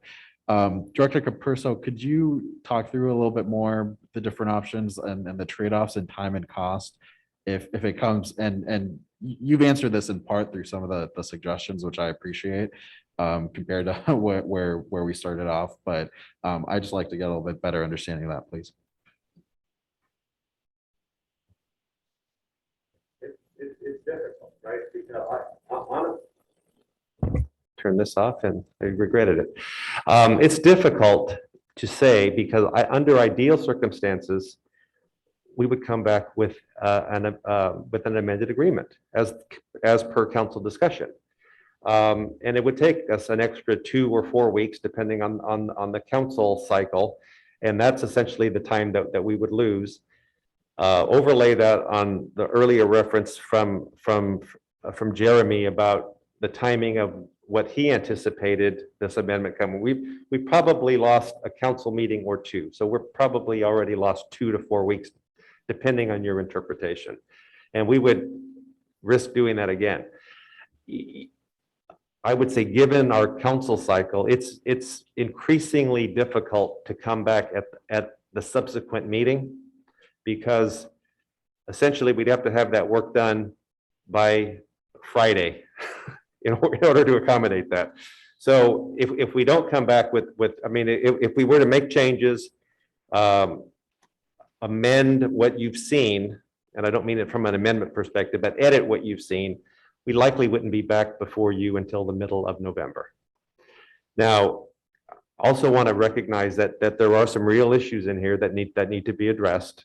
So I think what we're trying to collectively do is see, is there a middle ground where we can maintain the momentum of the project, keep LPA on task, and then somehow address the work that isn't adequately addressed in terms of either the existing scope or tasks that maybe LPA was not expecting. So it's hard for me to say what I think the best course of action. I think the suggestion that you heard earlier, that we can take the existing amendment, proposed amendment, and approve that with the changes that have been discussed by council that are essentially no cost items. And we will revise that agreement. The council wouldn't see that again, because you would authorize the manager to sign that based on a motion that would incorporate those changes, move this amendment forward, recognizing that we would be right behind that with another amendment, probably in the middle of October to November, to address the work that LPA maybe did not, or staff did not adequately anticipate. So the suggestion would be to move it forward with the current dollar amount and modify the scope as per council discussion, recognizing that we need to come back. Thank you. I really appreciate that discussion. I would be supportive of that. Councilmember Bybee. So if I might ask, Todd, what is your, based on the discussion tonight, what would be the dollar amount that this would exceed what we're being asked to approve tonight? Do you have a ballpark? Well, even with Jeremy I can't think that it would cost very much money, honestly. So I don't know if Jeremy, if you are comfortable throwing out a ballpark figure, but I'd have to think that it's not even 10% of this amount. But that's, I don't want to step on anybody's toes without them preparing appropriate information, but I can't imagine that it's going to be a significant amount of money. So what I'm trying to reconcile is that at the meeting in September, there was information in the staff report that alluded to the amendment to the contract, the consultant contract, and there were 2 different dollar amounts, one for the design build and one for the DBB. And that's what we're being asked for tonight. That was what was recommended and approved in September, to my recollection. And I know that we provided some additional direction as far as the signage and the lighting, but I didn't expect, it wasn't my intent that it would add to the scope of the project, that there would be some coordination between the 2 projects so that whatever lighting or whatever signage was compatible. I didn't expect it to be an add-on to the scope of the project. So I want to clarify that from my perspective. So I'm okay with the amount that's being proposed tonight, with the caveat that what my colleagues have talked about is addressed and comes back in an amendment. But I don't want to hold the project up, and every time we delay, it delays the project. So I'd like to move forward with it. I understand.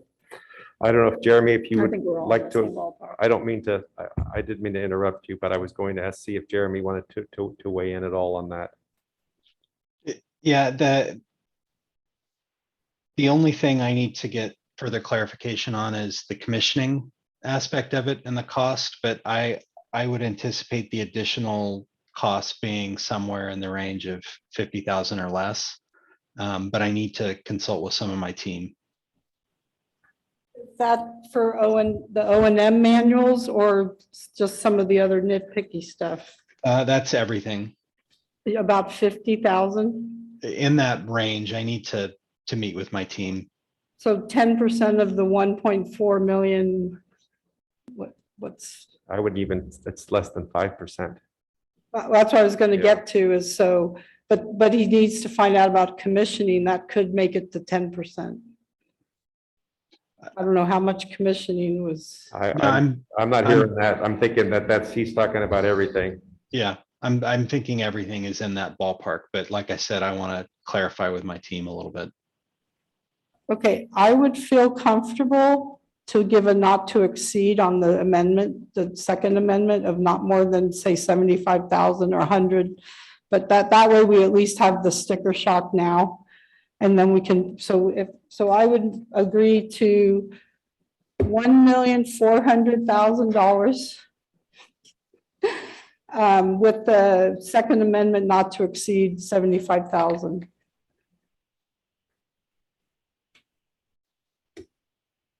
Alternatively, we could just ask Jeremy to increase the additional services allocation, and then we do a single amendment. Oh. We don't have to do a follow-up amendment. If we could ask him to modify that as part of this. That's right. You have a line item for the, We did. So what would that make the total? 1.5? 1.45? Well, you could call it 1.47 would be an extra 5%. $1,470,000 not to exceed, and that money would be used the way it would break out is in that extra work dollars. Correct. So are you offering a motion? No, I was trying to understand what your statement was. Okay, so hold that thought.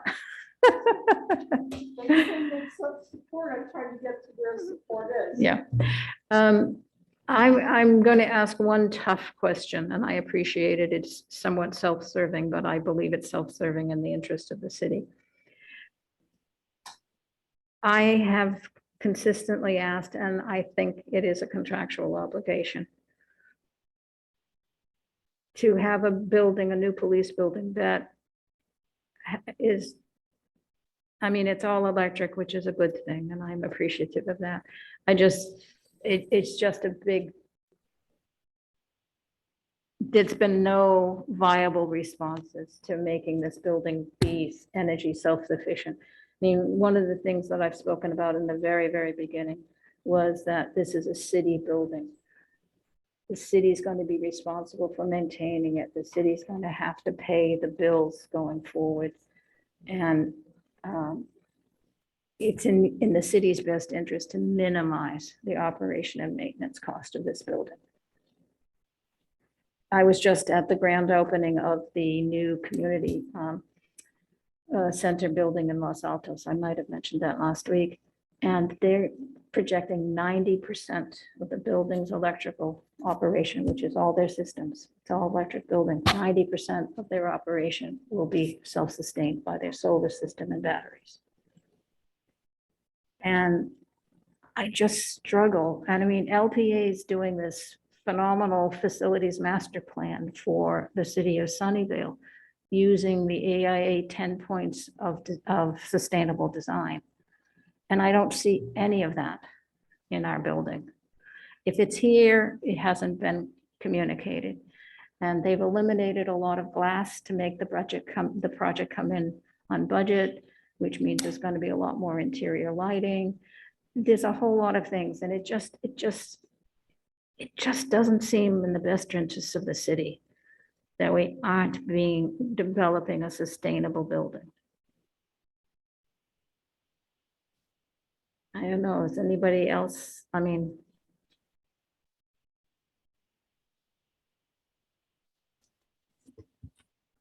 We need a sustainable building.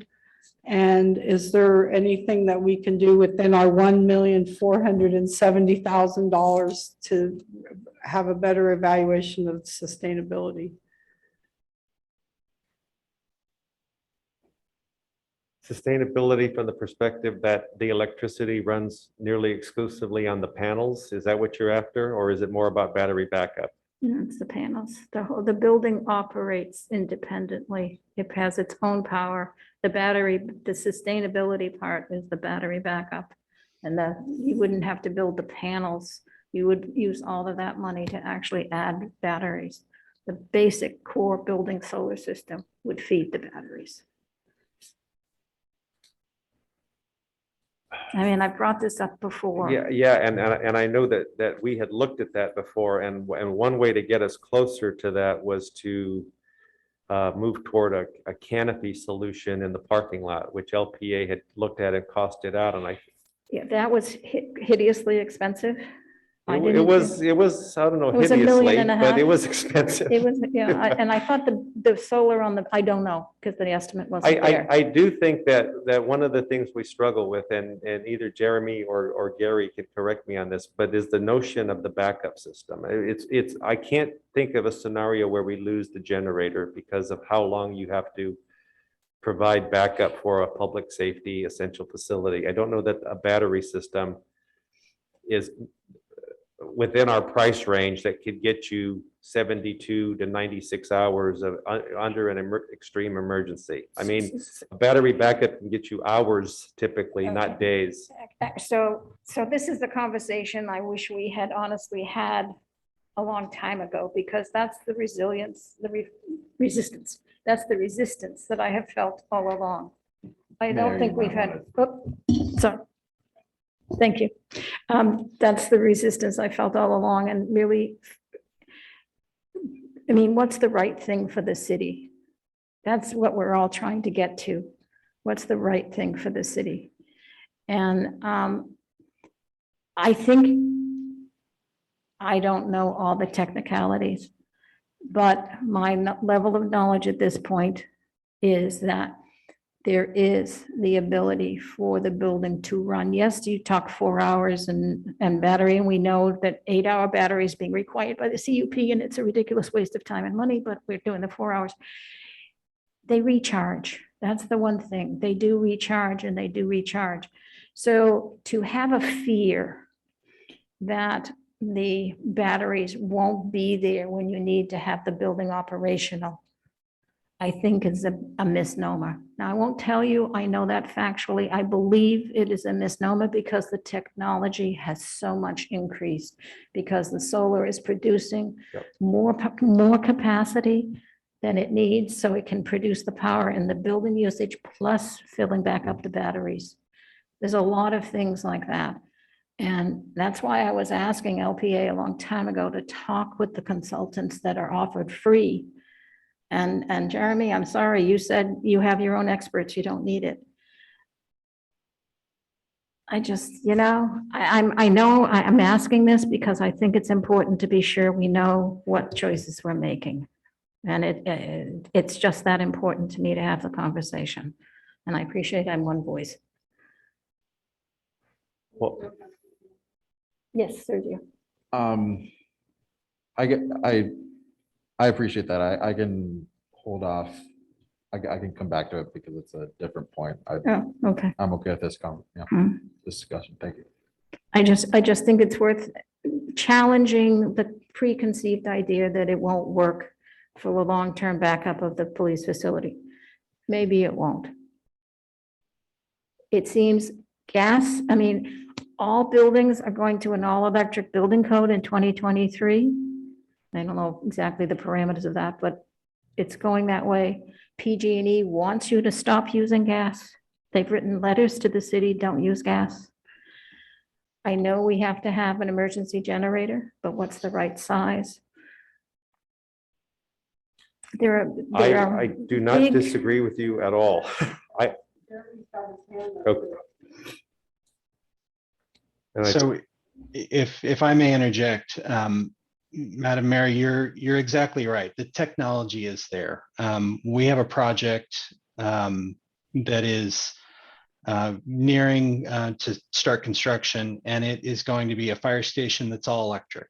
It has an electric fire engine. It's an all electric fire station. They will have a PV array and battery backup to accommodate 3 days of, essentially off the grid the entire time, because the battery backup array is robust enough. It's a 12,000 square foot building, so it's half the size of the PD. And it's the PV array itself is about 25,000 square feet, and it includes an extensive battery storage building where we house all those batteries. Part of our understanding of the interpretation of the code, because the building codes aren't caught up to the technology, we are required to have an automatic transfer switch. So you could bring a portable diesel generator in and power the building. I think these are amazing things. And I wish all of our projects could do it, because it's really something we do strive for at LPA. That being said, there are lots of cities, lots of entities where the needs outstrip, or the wants outstrip the needs. And so it's this balance that we play about building the infrastructure and designing the building and set it up so that those PV systems and battery systems can be implemented in the future. You know as well as I do, that the budgets that we have been presenting on the project were right there. I guess I bring up the fire station project as an example. For a building half the size of the PD, that system is going to cost almost $3 million for that PV and battery backup system. So to make the PD net zero, if we just extrapolate round numbers, that's a $6 million add to the overall project budget to accomplish that. And I know there's this balancing act between program and implementation of these resilient and sustainable features into the project, but we can design the building in such a way, and we are designing the building in such a way that those PV systems and battery backup systems can be brought online later as funding sources, grant sources become available. We can start to implement those things in the future, but we have the infrastructure in the building there to serve the needs for the community. Thank you for that information, Jeremy. I just think it's important for staff to know what Jeremy led off with, which the technology is there. And I just think we've excluded it from our thought process. I would disagree with that. But that's, I mean, we agree to disagree. Yep. Yeah. Okay, so bringing the conversation to the conclusion, Councilmember Lopez, you said you had a thought you wanted to bring out. Well, it was a potential suggestion for a way to move forward, but I think just based on where we're on the discussion, it sounds like we could do the amendment, have the additional costs, and not need it to come back to council. Is that right? If that's included in, if the motion is made to accommodate another 5% or however you would like to suggest, I mean, there's a way to do that and not have to come back. Yeah, okay. Can I make a motion? Yes. Okay. Well, Oh, thank you for that. Sorry. Yes, I did ask for public comment, didn't I? I Did don't I don't recall. think you did. For clarification, I do not have anybody on the line with us. Thank For you. public comment, just for clarification. But members of staff may want to comment. Thank you for that. Open and closed.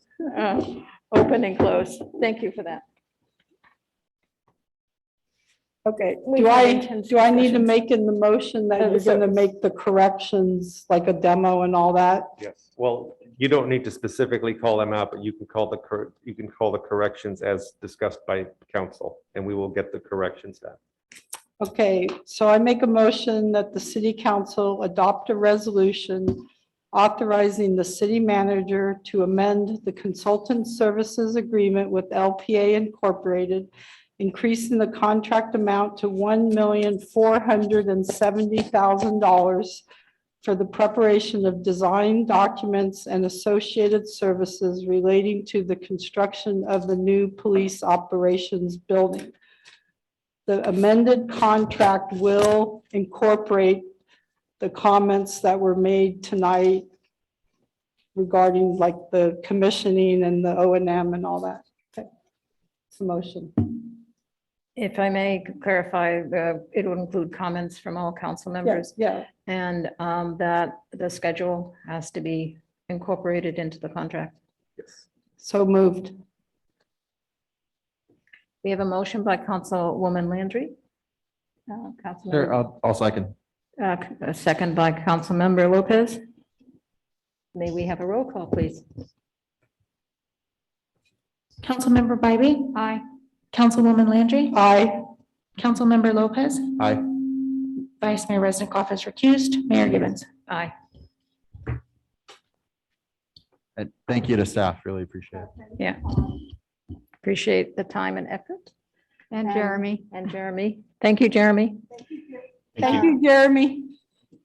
And Councilmember Lopez, did you have something else you wanted to say? Yeah, you're okay? Okay. All right.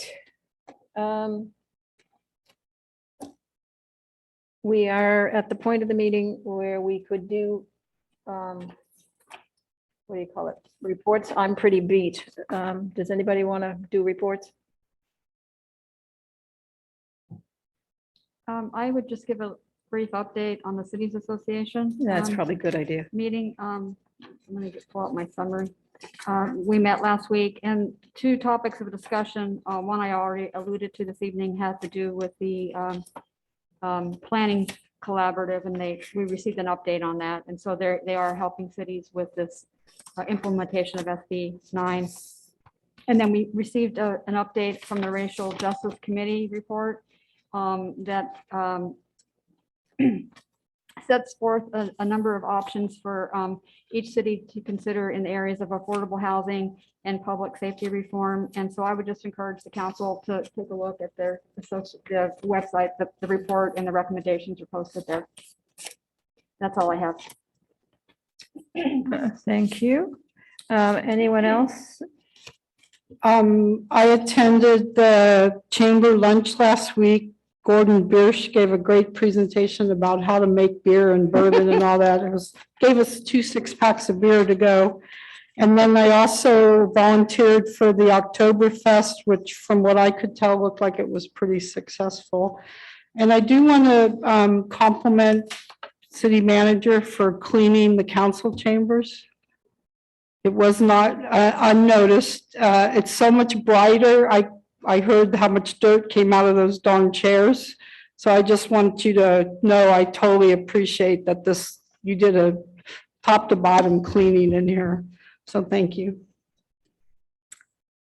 Okay, and I will say that Silicon Valley Clean Energy is pleased to announce that they have retained their Moody Investor Services rating.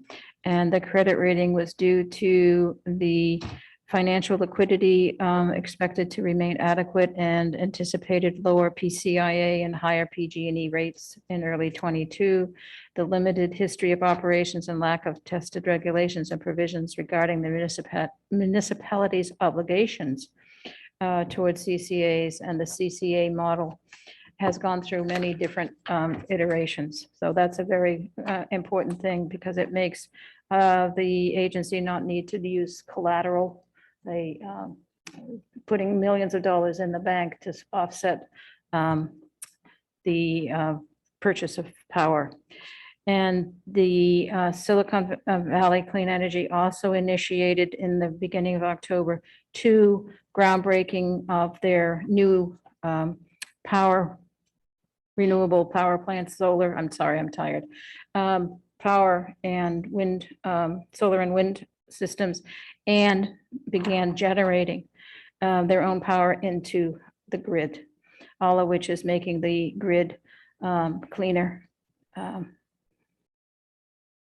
And let's see. And the other thing that's perhaps of interest is that Diablo Canyon is actually going to be shut down. There was an on-again, off-again plan. And there's a lot of work to be done from the borders of the PUC to provide 11.5 gigawatts of new clean power by having it online by 2026. All of it towards meeting the state goals of making us 50% renewable and 50% carbon-free by 2025. And Silicon Valley Clean Energy was 35% this past year. So we're doing good. And I'll give a brief update on BTA Policy Advisory Committee because I think it might be of interest to council and staff. And where I'm not sure if Director Capurso left, but his comments are always very appreciated on the Technical Advisory Committee, especially this time really added to the discussion. And in particular, we had a discussion, BTA is looking at building affordable housing on some of their properties. And it was my impression going into that they were not looking at the site that would be in Campbell, which is Winchester, as a priority. And they assured me that that wasn't the case and they are interested in having those discussions.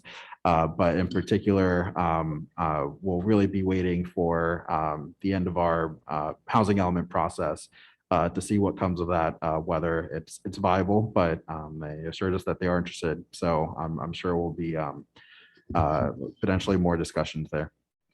The Summerwind site next to the parking lot, VTA tried to buy when it was on the market in 2016. They offered around $4 million, which was a good deal looking back on it. And I lost the bid to someone for like 4.2 million, something like that. So that is in private hands now. They did make the comment that having that additional site would make it much easier to have a Yeah, project. because the site itself is pretty narrow. Yeah. All right, thank you all. Thank you, staff. Thank you for stepping in and helping us. Good night. See you at our next regularly scheduled meeting, whenever that is.